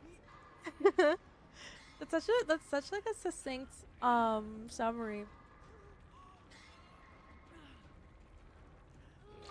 A lot of us here are very, I would say, more on the anxious side and more on the introverted side for sure.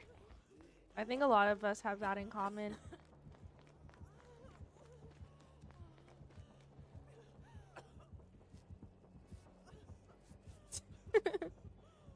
We're trying to heal each other at the same time.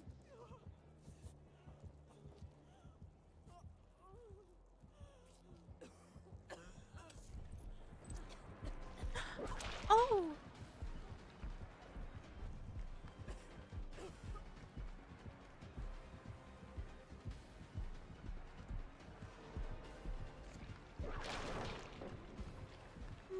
My.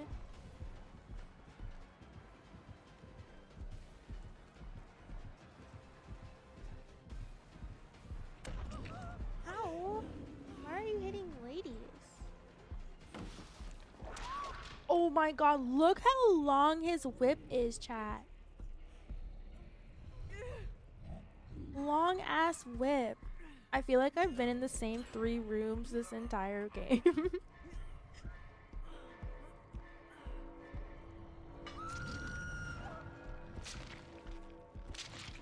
Bats, would you like to introduce yourself to the community? I can read your YouTube chat to Twitch chat. Chat, you Twitch! Say hi to Bats. Bats, this is Twitch chat. Twitch chat, this is Bats. It's okay, we have a lore video to watch. It's okay that we're dead.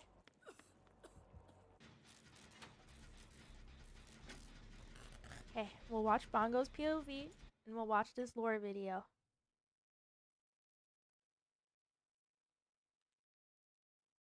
Also, guys, it might be a little too big.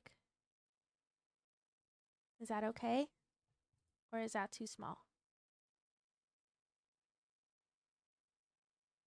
Is that okay? Her father's attempt to lighten the load was to work double shifts in hopes of landing a promotion at the factory he worked at. This would prove to cause far more harm than good for the Yamaoka family. As the family debt grew and grew, Rin's father began to lose more and more sleep. A dark whisper would begin to keep him awake at night, constantly reminding him of the impending doom his family was about to face. His grip on reality would begin to slip away. As a final, desperate attempt to turn the tides, Rin's father would go to his superiors and literally beg for any kind of help. He asked for a raise, a vacation, a bonus, anything at all. And what was their response to his cries for help? A defective production line was costing them tons of money, and someone needed to be held accountable. Rin's father was fired after 22 years of service. Ooh. The same night, Rin was on her way home, late from work. Customers at the restaurant had lingered around for a while just chatting. When she got home, her world and fate would change forever. The next part is very brutal. I'm just letting you know right now. As Rin approached the house, she heard there's a warning graphic. There's a warning. Just putting that out there. Her mother scream out. Then she bolted into the house and ran up to her parents' room. There, she would find her mother, or what's left of her. Her mom had been completely sliced up, and the bulk of her body left propped up in an unsettling position. As Rin gagged at the sight of her mother's body, she saw something out of the corner of her eye. A katana came swinging down at her. All she could do was block it with her forearm. She looked into the eyes of the attacker. Looking back at her was her father, emotionless. This she is cried dark. For him to stop, but he began slashing again. Rin sprinted out of the room, slipping all over the now blood-smeared floor. And as she clinged on for dear life, Rin tried to make it away from her father as he hacked away at her. However, she would be stopped at the bottom of the stairs after being thrown through a glass partition. As she heard footsteps approach her, she was surprisingly not filled with fear of her very fast approaching death. Instead, she was filled with rage. She would not let her father get away with what he'd done to her and her mother. You better kill your fucking father. In this life or the next. The ground shook as her father's footsteps got closer, and a dark fog slowly veiled her eyes, but it could not subdue her rage. She would not rest. So not sad. Yet. The darkness Imagine whispered, promising your blood fucking dad and revenge. taking your mom's An oath life. was That's just made, fucked and up. Rin closed her eyes. My thoughts. Okay, well, that one was brutal. My very first thought is that her father should obviously be chosen by the entity as the killer, not her. But looking at the wiki page, it looks like her father was originally chosen by the entity to be the killer.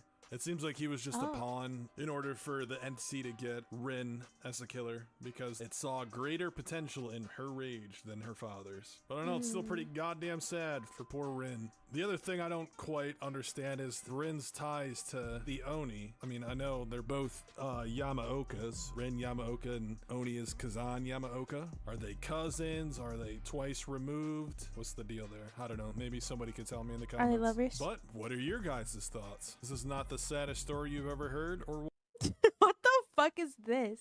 Tables burn, bridges burn, you live and learn. That's so stupid. Wait, that's fucked up, chat. That's fucked up. Oh my gosh. Wait, so because her father got fired from this like job that he cared so much about and spent so much time at, like over 20 years, he went on a rampage to kill his wife? That's so stupid. Should we listen to more stories? You think so? Who else should I learn, chat? Because I don't know any killer lores. Well, I've now learned spirits. Should I do nurse? Okay. Let me find one.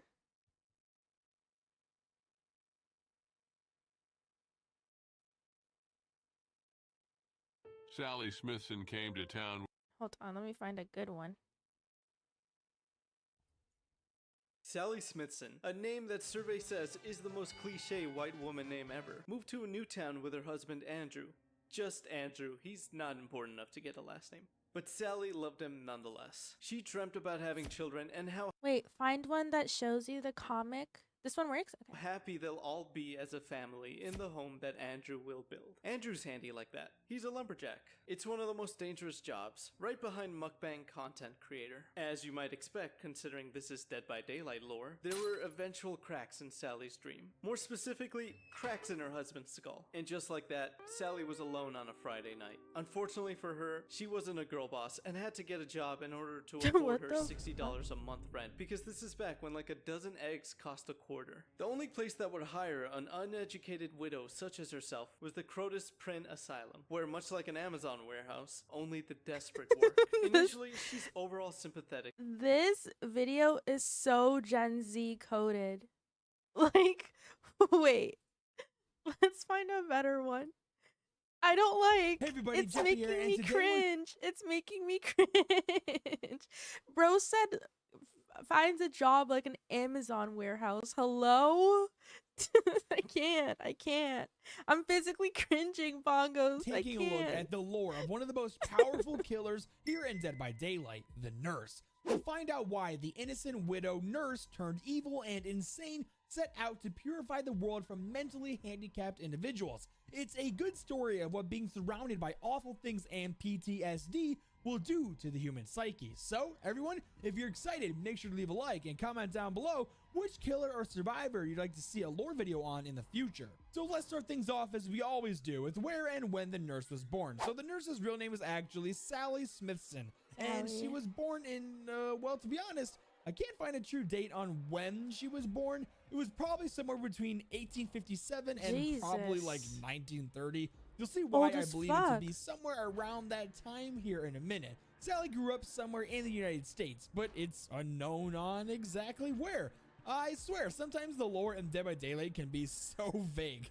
Well, anyways, Sally Smithson's childhood is also, well, pretty much non-existent in her lore, but it does start off with Sally and her husband Andrew moving to town with warm thoughts together in their future. Andrew was a lumberjack and moved for work and promised Sally he'd build her a home that they'll live in together. Chat, do you want to and they listen can while have we as play, many babies or do you want to as wait? Sally wanted. Let me know. She loved kids and desperately looked forward to the day she has her own, listening to them running around barefoot in the house her husband made. Life was You know going what we to be should great. do?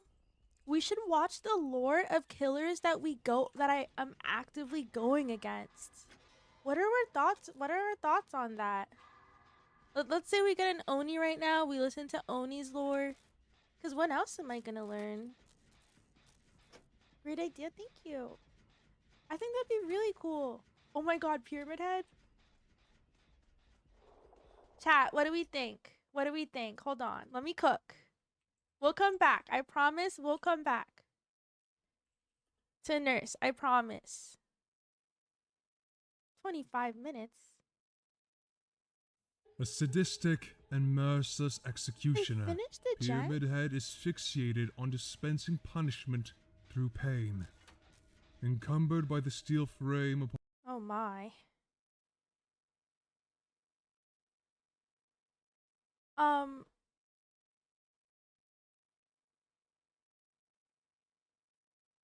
Silent Hill contains some of the most iconic characters and imagery in the survival horror Yeah, genre. that voice, right? But the most I agree. recognizable force of this foggy town is one particular large executioner. This is the history of Pyramid Head. There is a curse They throughout talk Silent like Hill that has the this. ability to So manifest serious. elements of the unconscious mind. In the early history of the town, Native Americans used this curse to seemingly communicate with both nature and their dead relatives. But because of the value of the town's power, a mysterious cult began to form that took control over much of the town and the curse's infrastructure. One of the deities the cult worship is the Voltiel, who serves as This an guy has an Irish angel of accent. rebirth and being close to God, who has appeared in many forms throughout the town's history. The cult began performing ritualistic executions wearing a red hood and an executioner's outfit. This recorded piece of the past can be found in various paintings within Silent Hill's Historical Society building. In the early 1980s, a young man named James and his wife Mary occasionally visit the town of Silent Hill as a getaway destination, opting for the Lakeview Hotel as their place to stay, which is found bordering Toluca Lake, the town's main tourist attraction. During one of their visits, the couple visited the Silent Hill Historical Society, which contained many paintings and artifacts of the town's past. One particular painting stuck with James. This painting is called Misty Day Remains of the Judgment, which depicts one of the town's historic executioners wearing his iconic robe and large red hood, surrounded by caged corpses, standing tall as the Pillar of Judgment. Careful. Some years after this visit to Silent Hill, Mary contracted a lethal disease which ruled over her life, and there was no escape from it. Mary began coughing worse and worse, her agony forcing her into a state of depression and anger, taking this out on James. She would say things to him like, "I don't deserve the flowers you brought me. Why did you get me flowers? I look like a monster. You wouldn't love me like this.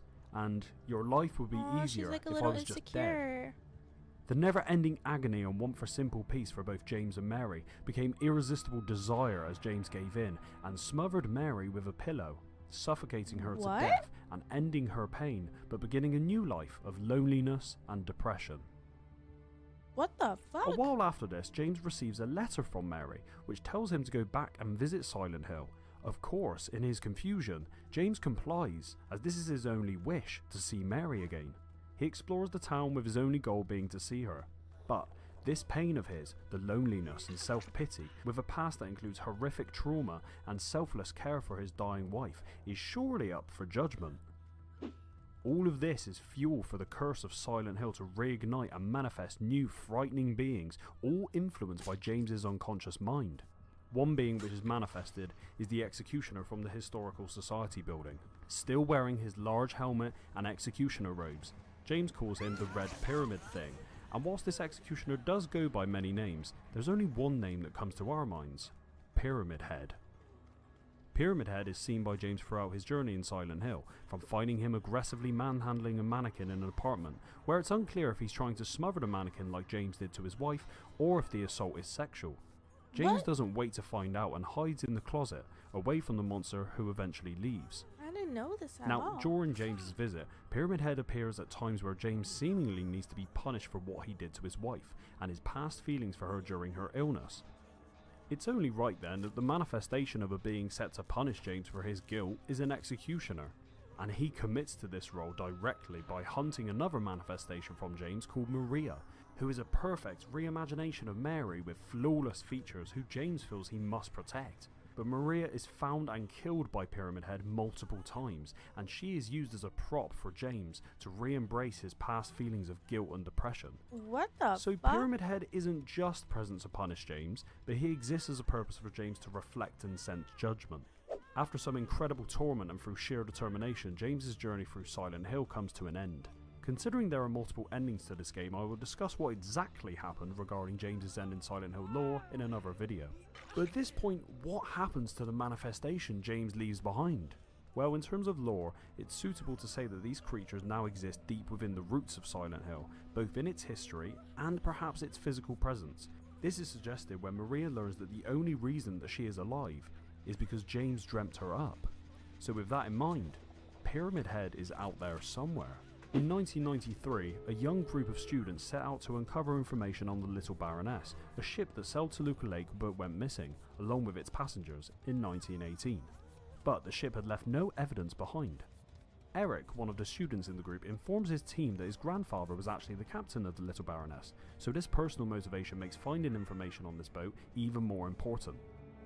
As expected, when the students travel through Silent Hill, they come across their own troubles as monsters from Silent Hill's past begin to appear and attack them without warning. And the more the fog sweeps in, the more the curse of Silent Hill takes over. Not only is the Little Baroness revived, as the world around the students transforms into a boat, but a familiar face appears in front of them, but this time, he is purely unstoppable. The students run and manage to escape the executioner's great knife as their other world settles back into the It's real okay. world. They can reset. However, as the student's world repeatedly changes from the real world They're gonna and open the door, other he's gonna world, take me Pyramid basement, we're Head okay. also makes repeat appearances, getting close to hitting the students with his great knife, until he eventually vanishes and is not seen for years to come. Alex Shepard is the descendant of one of the 4 founding members of Shepherd's Glen, a town which neighbours Silent Hill. and these members set a pact with the Order which states as tradition that every 50 years these families must sacrifice one of their own children to sustain the prosperity of the faith. Alex was supposed to be the sacrificial child of the Shepherd family, but one day a fatal accident to his younger brother Josh changed everything. With Josh now gone, Alex couldn't become a sacrifice, as this would mean the family would have no heir. Alex is sent to a mental hospital where he is essentially brainwashed into believing he was in the military for 4 years, before he sets his return to his hometown of Shepherd's Glen in 2007. Upon his return, Alex experiences the world of Shepherd's Glen and the neighbouring town of Silent Hill through dream states and actual reality, but he has frequent difficulty distinguishing the difference between them. He dreams a vision of himself being carried on a gurney through a hospital, where he also sees 3 children being murdered in various vicious ways, which was part of the Pact's tradition. When Alex is left in his hospital room, he can see outside the room at the person that carried him in being split in half by a giant sword.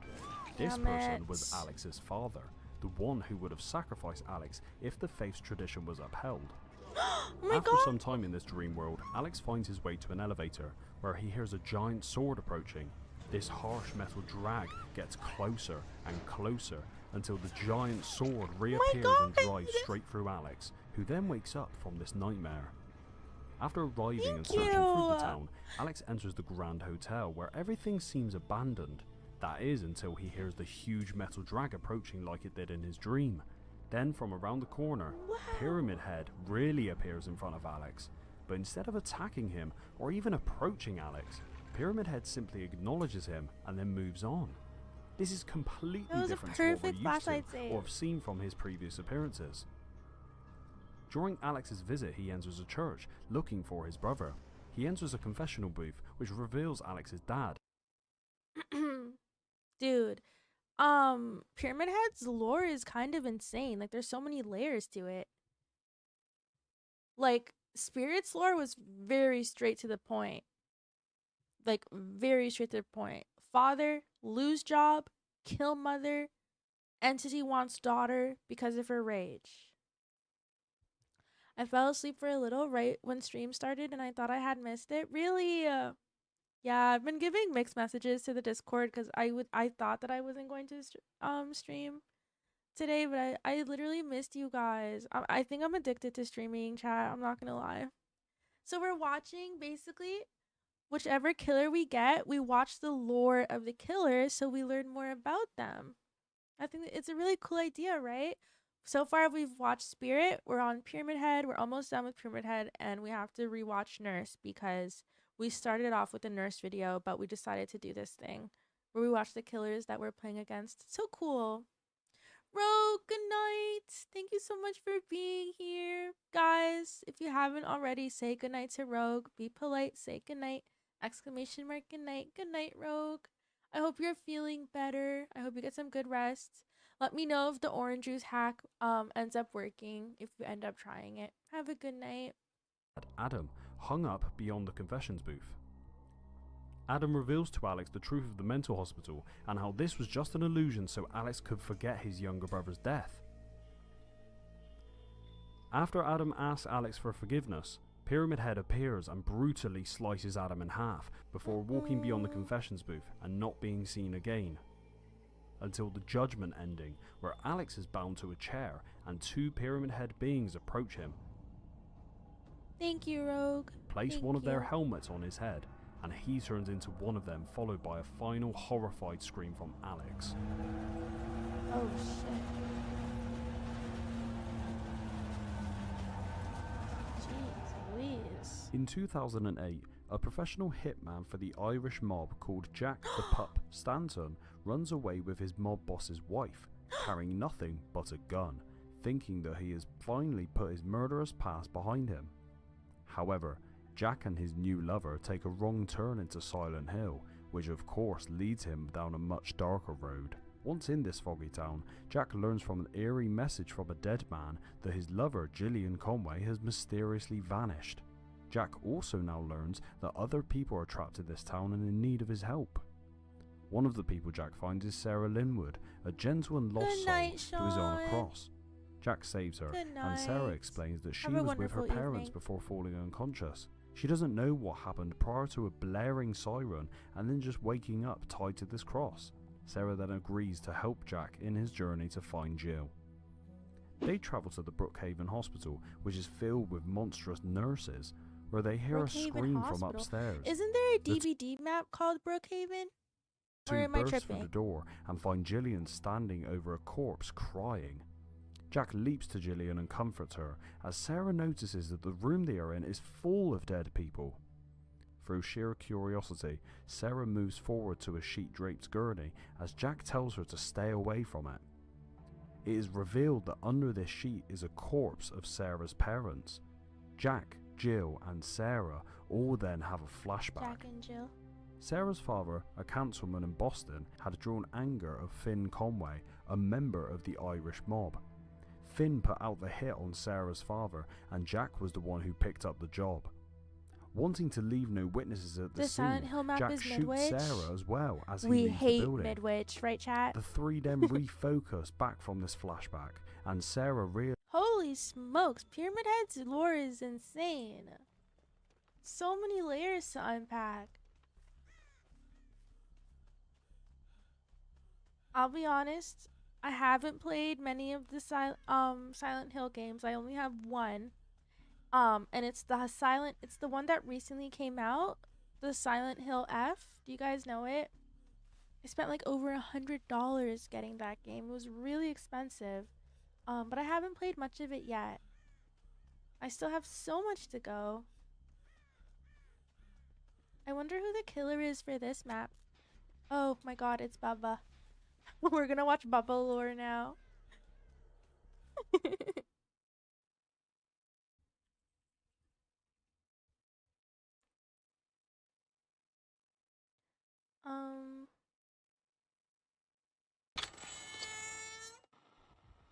Whether killers perform their heinous acts by the compulsions of their diseased minds, or if they are Oh god.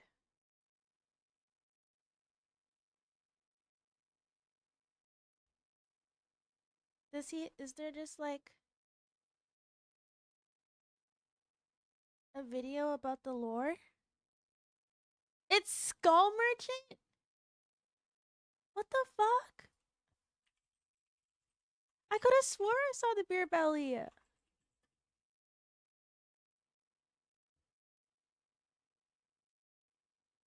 Okay. It's not personal, it's just business. From time to time, we hear this phrase tossed around, Oh. but sometimes it's more Yeah. than just business. This is the story of the Skull Merchant. As a young man, Seda moved to Fortaleza, Brazil, to experience a side of the world unknown to him. He was a passionate illustrator, spending his time designing colorful characters and worlds. One day, while sketching some clubgoers at a local jazz club, the owner would approach him. She needed a logo for the club. Seda gave her that, and then some. A couple years later, Adriana Amai would be born. Young Adriana was a child with a colorful mind thanks to her parents' background. She was also fiercely competitive. She always wanted to be the best at whatever she did. This drive meant she was a excelled in school, perfectionist. but she was often facing disciplinary action due to her violent behavior towards other kids. Her mother, Belinda, tried to keep her on the straight and narrow. Her father, however, was spending more and more time creating manga. Even though Seda worked long hours at a canning facility and creating fictional worlds in manga, he would still spend a little bit of time each night sharing his wild and highly imaginative illustrations with his daughter. Thanks to her abnormally high performance, Adriana would eventually go to a fancy private middle school. But this meant that her parents needed to come up with some serious cheddar. Seda managed to find a small local publisher for a Making some manga he scratch created, mark. but it meant he would have to invest more time into it, ultimately costing him his job at the canning facility. During Adriana's final semester, the publishing company decided to cut her father's manga series. Unable to afford the school fees, Adriana was pulled from the elite academy. She was able to graduate, but another student was able to take her place at the head of the class. Adriana did not like this, not one bit. That summer, she stalked her rival. She learned where he lived, hung out, what he did in his spare time, everything. Ultimately, she would not act on this one. But something awakened within her, and she felt like the anti-hero in a new story her father had been writing. Around this time, Seda retreated further into himself. He began working on a newer, darker manga, inspired by his visions and nightmares. he envisioned a woman who hunts and guts the weak in a nightmarish realm, using fabricated drones made out of salvaged skulls. Sonhadores Sombrios, which translated from Portuguese meant Dark Dreamers, would be its title, but he was unable to sell it. Knowing her family's financial hardships, Adriana began to look for ways to make money. She would strike gold after creating a website dedicated to the world of Brazilian manga. As soon as she got an offer for the site, she grabbed the money and ran. She came home to show her parents the check, but her father would never see the check, as he had walked out that morning, assumingly to purchase milk and cigarettes. All he left behind was a stack of unpublished manuscripts about the Skull Merchant. Adriana would go on to find ways to support her and her mother. She invested the money she earned into small companies, gutted the companies, and then sold at a profit. The only break she would take from her corporate obsession would be to immerse herself in her father's manuscripts, trying to understand the chilling world he had created.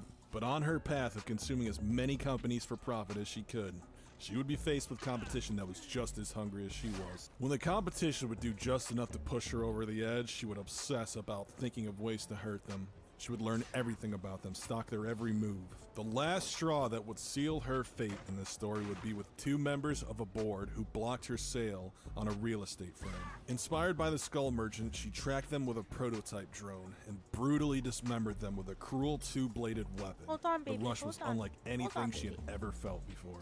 This would begin the vicious cycle of her swooping in on a business and destroying anyone who got in her way. Adriana's last target would be an aggressive manager of a fireworks company, known for his survival tours. These survival tours would be a perfect cover for Adriana.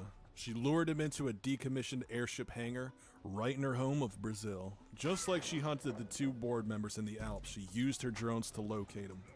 She then used one of her drones to direct him to a dead end, when suddenly a pair of kites appeared on camera, and then the feed died. Adriana slammed the laptop that she was using shut and charged towards the location where the drones had crashed. She found the manager she was hunting, but she also found two kids whose kites were in the path of her drone, witnesses.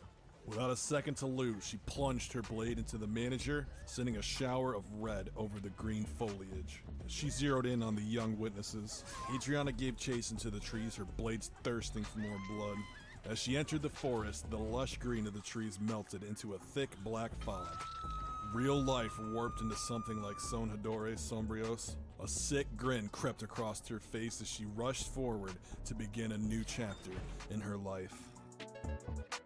Huh. So another set of lore with money problems as the backstory. I'm starting to think that that's going to be a common theme.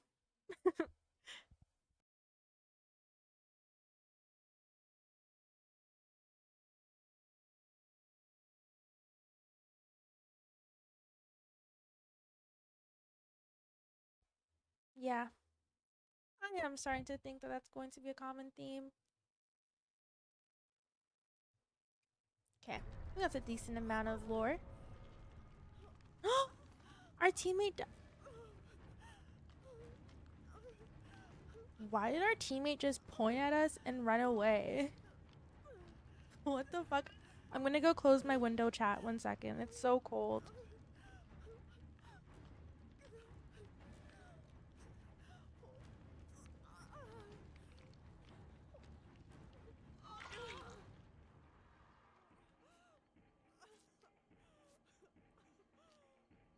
Chat, am I tripping?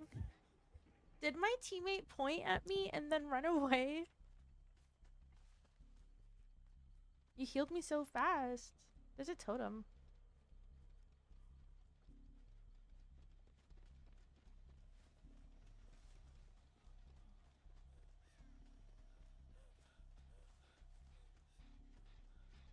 Three gens. Damn. It's so cold in my bedroom. For context on how pure... Uh-oh.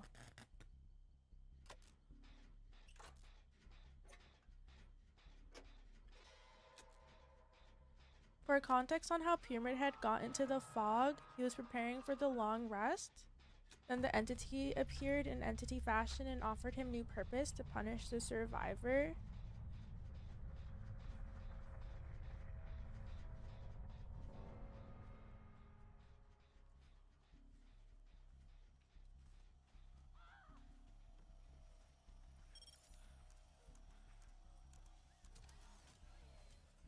I'm gonna try and get Hatch. I feel like she's gonna come around here.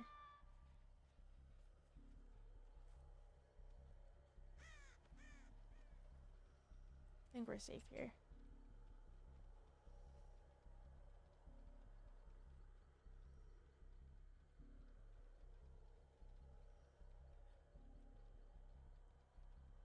Offered him new purpose to punish the survivors of the realm, and some sort of deal was struck between them, making him one of the few killers the entity invited to the fog, and whose invitation was accepted rather than it having stole them unwillingly. Huh. I'm like processing all of that right now.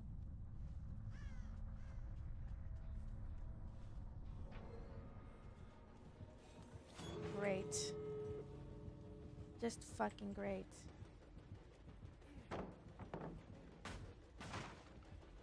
Just fucking great, chat.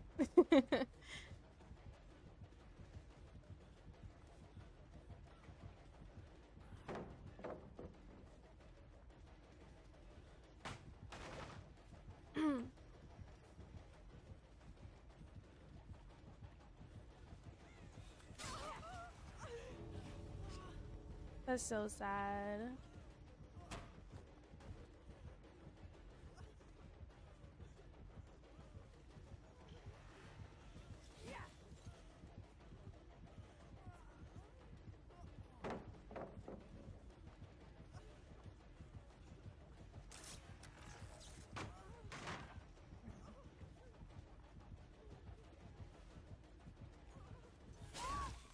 That's so sad.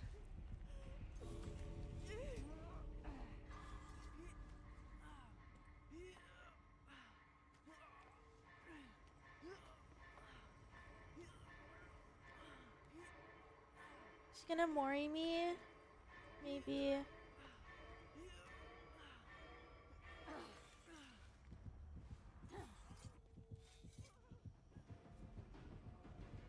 Thank you!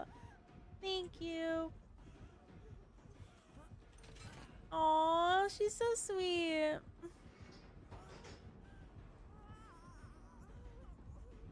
Chat, can someone go into Marty McChicken's stream and ask him why he pointed at me while I was on hook and just ran away? Love you. Bye.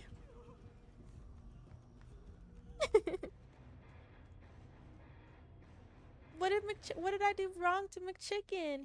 He didn't want to unhook me, chat.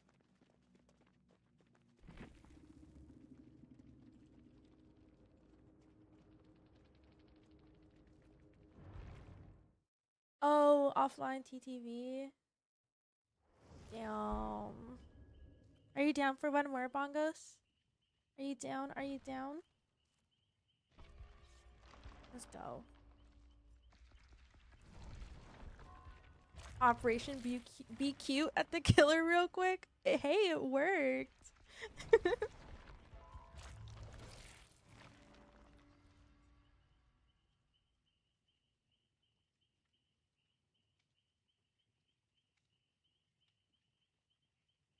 I'm confused. So what was this deal struck with the pyramid head? Like, what was the deal exactly? Yeah, it's really late. It's about to be 1 a.m. for me. Yeah, we can finish that nurse store. Hell yeah.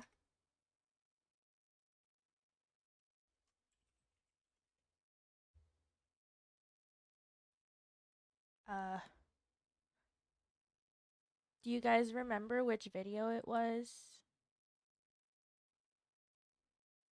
You're still up because okay, this is LG. Don't even worry. Do you guys remember which video? Was it from Sir? I think it was this one. Yeah. Great. But the dreams of a happy life came crumbling apart with just one person's words. One morning, Andrew's boss and foreman on the lumberjack job site knocked on Sally's door with his head held low. He finally mustered up the words to tell her that her husband Andrew was killed today at the job site when a tree collapsed on top of them when cutting it down. She paused, took a step back, and fell to the floor in a puddle of tears. She is all alone now, and as if So the loss of her husband wasn't died enough, from now a she needs to tree get falling on him. That reminds me. Oh my gosh. Okay. In my dad's area, there's a lot of what are they called? Everest trees. They're like these. I don't remember what they're called, but they're huge green, tall trees. They don't like, you know how trees shift, like with the seasons. These kind of trees are like alive all year long. They like don't shed, or they don't have like leaves that like fall off. Anyways, so um one of the trees like right next to it, like right behind his house, grew so tall, and the branches were starting to like fall over his shed. And my dad literally got this tall ass ladder, and like me and my stepmom, we were like, oh my gosh, you should just hire someone to do this, like this is so dangerous. He got this tall, he rented it, this tall ass ladder. I've never seen a ladder extend that many times, and he climbed it, and he cut down that branch that was like falling on top of his shed. I'm telling you, you guys are not understanding the gravity of the situation. And I always think back to that. I'm just like, oh my god, my dad could have freaking like seriously injured himself. So yeah, that just reminded me of that. Okay, anyways, back to the lore. Employed somewhere, or she'll lose her home too very quickly. She was desperate and running out of food. The only place she can find a job at was a local insane asylum called Crotus Pren Asylum. Nobody ever wanted to work there unless they were in dire need of employment. Oh my god, we do have a lot of TTVs. That's where Sally started. Without any education whatsoever on how to care for these people, they hired her and put her directly onto the dreaded night shift. It was an eye-opener, to say the least. Crotus Pren Asylum wasn't the biggest hospital system out there, but it did in fact hold the most clinically insane and dangerous mentally handicapped individuals in the United States. Rumors told from the locals emerged on the atrocities held there. Since Sally worked nights, most of the time she would be the only nurse there. You can already start to see how it would be so hard to keep your sanity surrounded by the insane.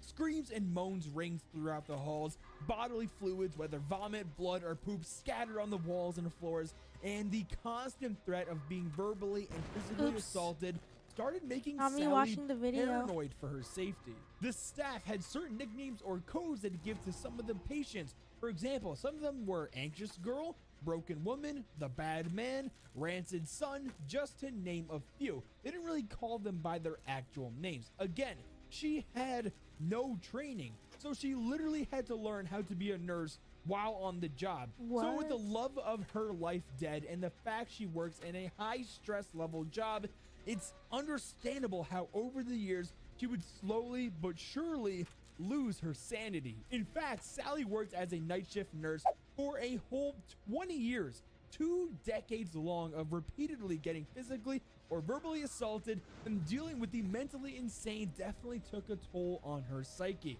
She started getting frustrated and disgusted by the patients more and more frequently, even if it's something that never really bothered her in the past. Sally was at her wit's end and was quite literally on her breaking point. While at work, Sally started having more flashback episodes to her life with her husband, or what their future would have looked like. She'll be physically walking the halls, but mentally, she was somewhere else. She made her way to a young girl's room she likes to visit that the staff called the Anxious Girl. She is terrified of people, but Sally won her trust over and tends to her care every night. She would often braid the Anxious Girl's hair and talk to her because she was too scared to talk to anyone else, and tried to get the Anxious Girl to muster up some courage to go speak to other people.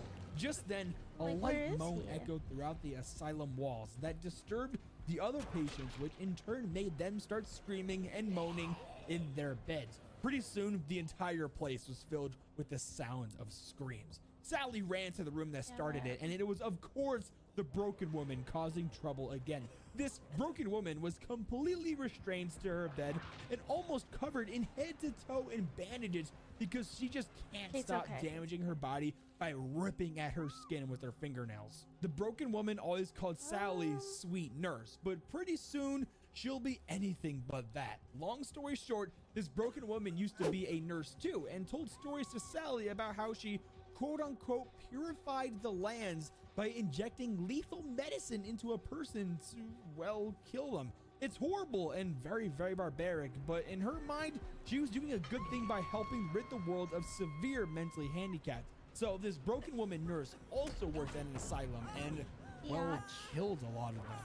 With each passing night, this broken woman fed more and more stories of how she did it and why they need to purify this asylum. Until one day, a horrific attack occurred at the asylum, which I think is best said coming from the nurse's tome lore itself. Quote, "The days pass, but Sally's unsure how many. She always finds herself back in the asylum, tending to the frantic, the violent, the feeble. Down the hall, the bad man has slipped his restraints again.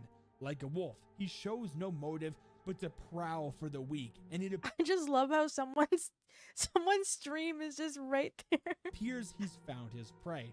He drags the naked body of the rancid son by the ankles. Blood spills from the son's head. Sally does not know if the man is dead. Calling for help, she sprints down the hall with a syringe filled of sedatives. There are no other nurses to come to her aid. Financial restrictions have seen to that. She considers that she is running to her death this time, but there is something involuntary in her movements, as if she has become a spectator. The bad man lets go of the rancid son's ankles and turns his attention to Sally. He fails to notice Harvey Kavana, the plump orderly, round the corner behind him. Harvey slams the bad man into the floor as he's done to so many patients. Sally jabs a sedative into the bad man's neck. The bad man sags in place and with a look of bewilderment falls to the ground, end quote. It goes on to say how Sally had to laugh to stop herself from screaming at the bloody scene left behind that night. The days pass and Sally's slip into madness is coming quicker and quicker. She spends long amounts of time in the broken woman's room listening to her talk and ignoring the needs of the other patients. She has more spells of passing out and seeing her husband, except this time she envisioned his death as she was holding him. A tree landed on him and splinters of wood pierced his skin, leaving a pool of blood. Losing her mind, she snaps back into reality and tries to go to the little anxious girl's room to braid her hair and maybe get some comfort. They chat again, but this time the anxious girl could find something was wrong with Sally. The nurse parted the anxious girl's hair and saw lice everywhere in her scalp and immediately backed off and slapped the girl in the face, shouting, "Filthy, filthy, filthy!" She walks out into the halls and sees the foul girl vomit on the floor, then skip around like nothing happened. Unbothered by the mess, she walks more and sees the shoeless imbecile sitting by the broom closet banging his head on the wall. He reaches into his bleeding mouth and rips out a tooth, but Sally pays no attention. Scanning the halls and rooms, the thought of purification has consumed her. Her sanity is gone. She walks to the med room and fills a syringe with the deadly compounds just like the broken woman told her how to make. A thick black liquid swirls around in the syringe. Sally grips a syringe and prepares for what's to come. There is such filth that permeates the asylum. If she is to cleanse it all, she had best begin. Sally first walks through the broken woman's room to exterminate her. Room by room, she injects the helpless patients as if they were animals. But she didn't just stop at the patients. She also went around and killed the staff members as well. No one was safe from the nurse. As the morning shift arrived for work on a cold September day, they opened the doors and what they saw would probably be ingrained into their memories for the rest of their lives. Over 50 dead patients littered the halls and beds. Signs of strangulation and injection sites from the lethal compound was found all over their bodies. Also, 4 night shift staff members were murdered as well. Even the warden, named Patrick. To be fair, she started the job and didn't know what the hell she was doing. She didn't get any nurse training, like at all. Spencer was killed, most likely by strangulation. In fact, that's where the nurse's special blinking ability is called, Spencer's last breath. Because as she choked the last breath from Spencer, she used that to somehow formulate her powers when the entity would eventually take her and add the nurse to its realm. Well, the staff finally found Sally as she was huddled in a corner, rocking back and forth non-stop. Her mind was completely gone. They called the ambulance and the medics picked up Sally to take her to the hospital, but that ambulance never made it to the hospital. It was found a couple miles away, crashed near the woods. the medics dead, and Sally nowhere to be found. Now, some people in the Dead by Daylight community think that the entity took Sally, aka the nurse, when she ran from the ambulance and was in the woods, but I'm not so sure, and well, here's my theory on it. So if you take a look at the lore of the Crotus Preden Asylum, which is the map we play on in DBD, we get Bongo, you want to play another? Bongos, you want to play another one? Another? Girl, you got energy. I think we call it there for today. I think, girl. You want to watch a Nemi video? Let me see. Let me see. Let me see. Nemesis DBD lore.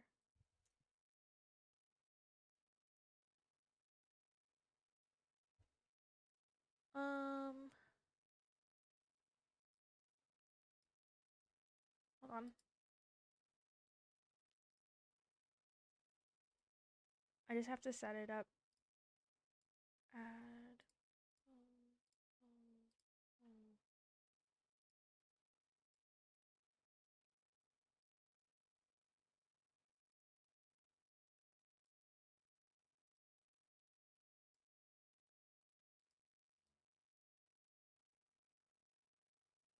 I kind of fucked up the. There we go.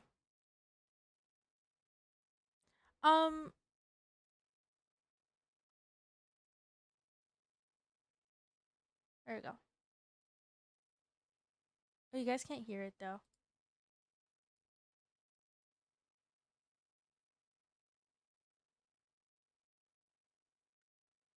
Hold on. Yeah, Streamlabs is so, when it comes to this kind of stuff, Streamlabs is really shitty. Hold on.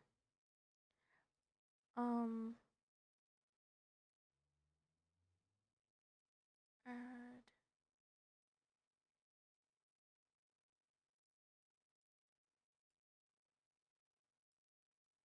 Okay, you should be able to hear it now. Let me know. Overall, I'm very happy with this decision because there are a vast amount of BOWs that could have been chosen, but they went with Pinky Nose iconic stars fetish Nemesis. And aside from the Nemesis and the killer, they went all out, including the entire Raccoon City Police Department map, Leon Emo Hair Kennedy, who has been given a flashbang. How awesome is that? And Jill, Tall Drink of Water Sandwich. This is amazing. And you can just tell that Behavior Interactive are true Resident Evil fans because of the additions they used to implement the Nemesis's powers. Awesome perk add-ons, little Easter egg callbacks like Marvin's Blood, the T-Virus sample, Plant 43 Vines, Liquor Tongue, and of course Jill's Sandwich. This is the ultimate power of the Nemesis, the T-Virus. There's freaking zombies that are going to be roaming the map. These zombies as T-Virus brethren will assist the Nemesis. Even though the Nemesis is quite stubborn, doesn't work well with other people, so he just beats the shit out of zombies. I fail to see the benefits in that, besides the fact that it's hilarious. But if you're not a Resident Evil fan and you just play Dead by Daylight most of the time, you're probably wondering what's the big deal with this hunk of chunk meat. I'm intrigued. I want to know more about the Nemesis. As far as the Nemesis backstory, there's still a bit of kinks to work out. There's a lot of mystery behind the identity of the Nemesis. Dead by Daylight has this very rich storytelling behind why and how killers become killers, why they're stuck in the entity. I mean, there's chapters of this storyline stuff. The Nemesis, though, is an engineered perfect killing machine, a robot in that sense. There's no tragic or fucked up backstory to this guy. Whoever he was in his past life is erased once his former human self was forcefully entered into the Nemesis program. And why did this all happen? Why and who needed a killing machine? Well, of course, evil Umbrella Corporation. The Nemesis was specifically created to hunt down stars and any enemies of Umbrella Corporation. Anyone that was trying to expose the truth about how the Umbrella Corporation created the zombie virus, otherwise known as the T-virus, and their various other shady dealings, was in the target lenses of the Nemesis. He's an enforcer, a mercenary. He's also known as the Nemesis T-type. The T in T-type means tyrant. Now, the Nemesis is a more advanced tyrant model. There are previous tyrant models that you may know of, including Mr. X, that stoic cave face, even the original tyrant that subdued Albert Wesker, one of the worst human beings in Resident Evil history. Each tyrant class led up to the Nemesis, the most advanced tyrant at the time. And in a Resident Evil sense, the Nemesis, also known as the Pursuer, and it looks like he's gonna pursue the shit out of you in Dead by Daylight. Look how fast he sprints. What is he's that? So fast. He looks pretty desperate to find himself some stars. It's going to be very interesting which angle Behavior Interactive chooses to tackle the Nemesis backstory. Are they gonna go with the comic book version of the Nemesis, where in his past human self he was an out-of-luck boxer who's just trying to provide for his family? Or do they go with the get your puke bags ready, I guess, the movie version of the Nemesis, where he's that one guy, Matt, an anti-Umbrella activist who tries his best to bring the company down. Eventually he becomes a guinea pig for them and becomes the Nemesis. Either way, there's lots of potential there. And this is a perfect segue into what this big bitch can do on the Dead by Daylight battlefield, the Nemesis abilities.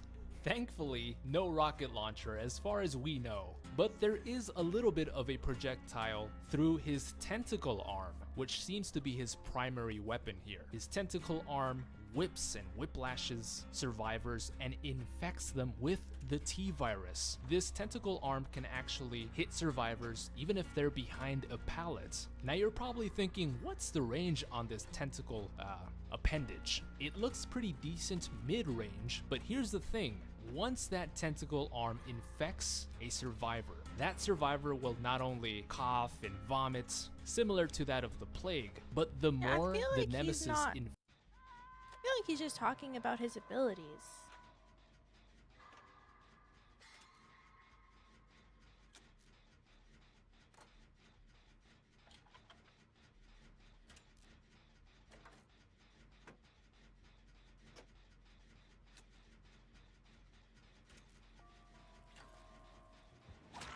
You know what I mean? There's a pallet here, there's a pallet there.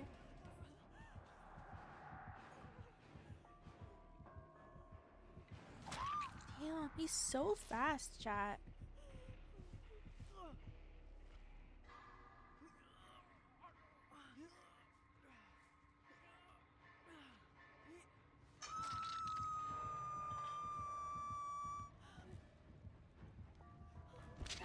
I'm not gonna lie, I am very tired. No, I'm not coping, I promise. I think it's safe to agree that we're all very tired. It is so late.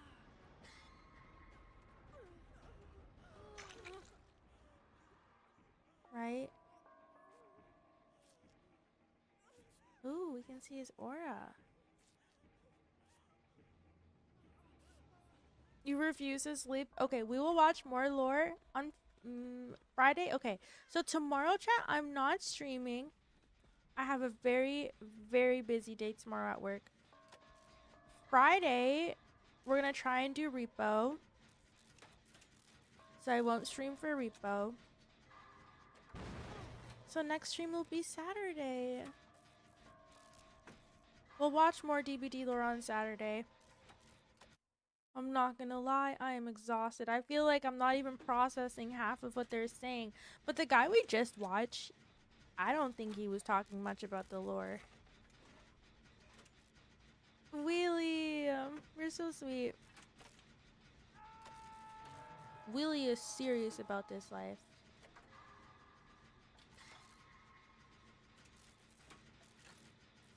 It's a short stream for today.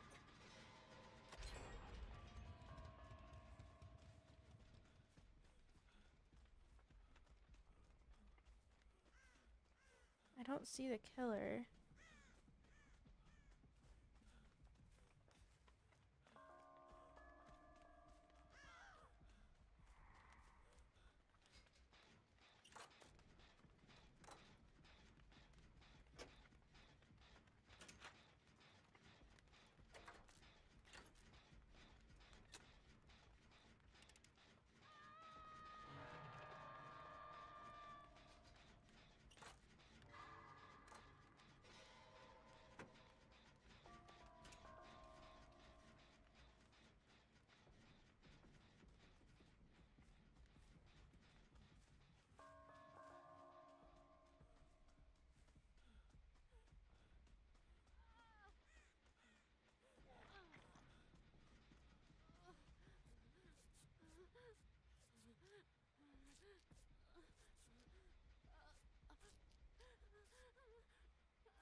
Lorenzo's tired too. Hi, Duper. This is LG. I hope you're having a great evening. I hope you had a great day today. Imagine we got Rose to watch a video on how strong the killers are lore accurately. Man, I got a lot of videos to watch, huh? I'm finding that the lore videos are like a hit or miss on YouTube.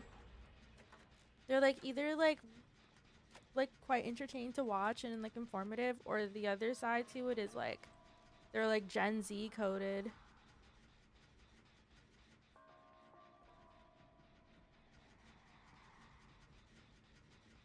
Please get bongos, please get bongos.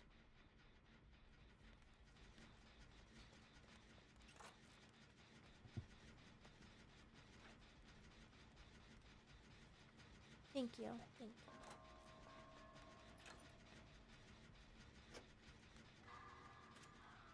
I know, Lorenzo, I know. Lorenzo's like, why aren't you in bed?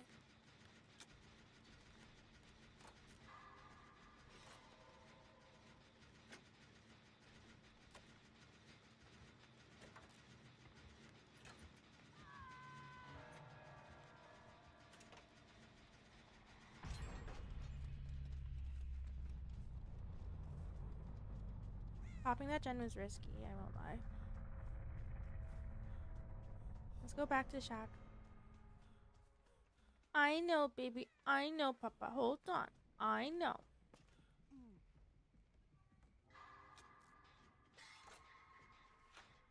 Hold on. Fuck. Yeah, I might be dead here. It's okay, though.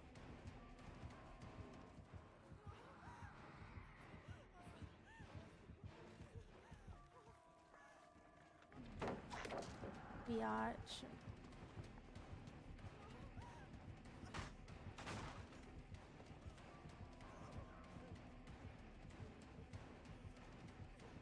Fuck, there's no window. Fuck, I'm fucked.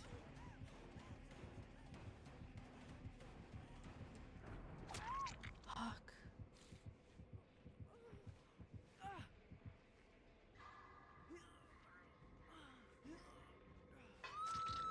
Why does autocorrect not fix things clearly? Change your words to something else? I don't know. iPhone autocorrect has been doing that too. Like, my phone has been incorrectly changing the changing the spelling of like correctly spelled words. Like, it's so weird.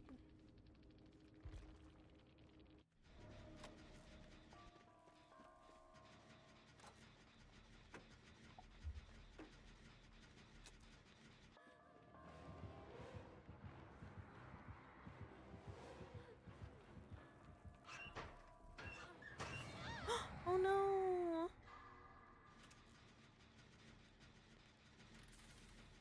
We don't have any flash save players this game.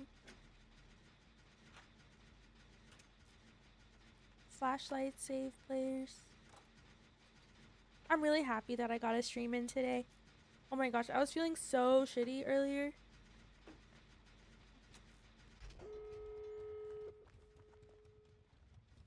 Right behind you, right behind you. Nice.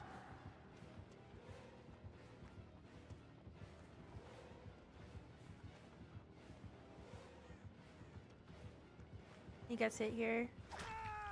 Yeah, he had no ed.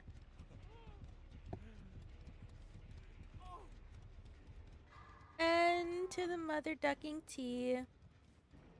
Okay, chat. We are calling it here. I'm going to bed. I hope you guys get some good rest today. I have such a long day tomorrow. But I will be back on Saturday.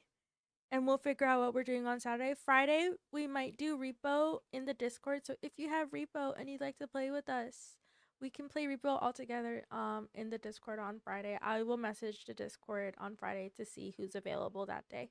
But I hope you guys have an amazing Thanksgiving. Thank you guys so much for spending your Wednesday evening with me. And I'll see you soon. I'll see you real soon. Good night, Wheelie. Bongos, thank you so much for playing with me. Thank you, thank you. I will see you later, alligators. Good night, guys. Good night. Ta-ta. Good night, good night. Good night, Wheelie. Good night, Bongos. Good night, Duper. See you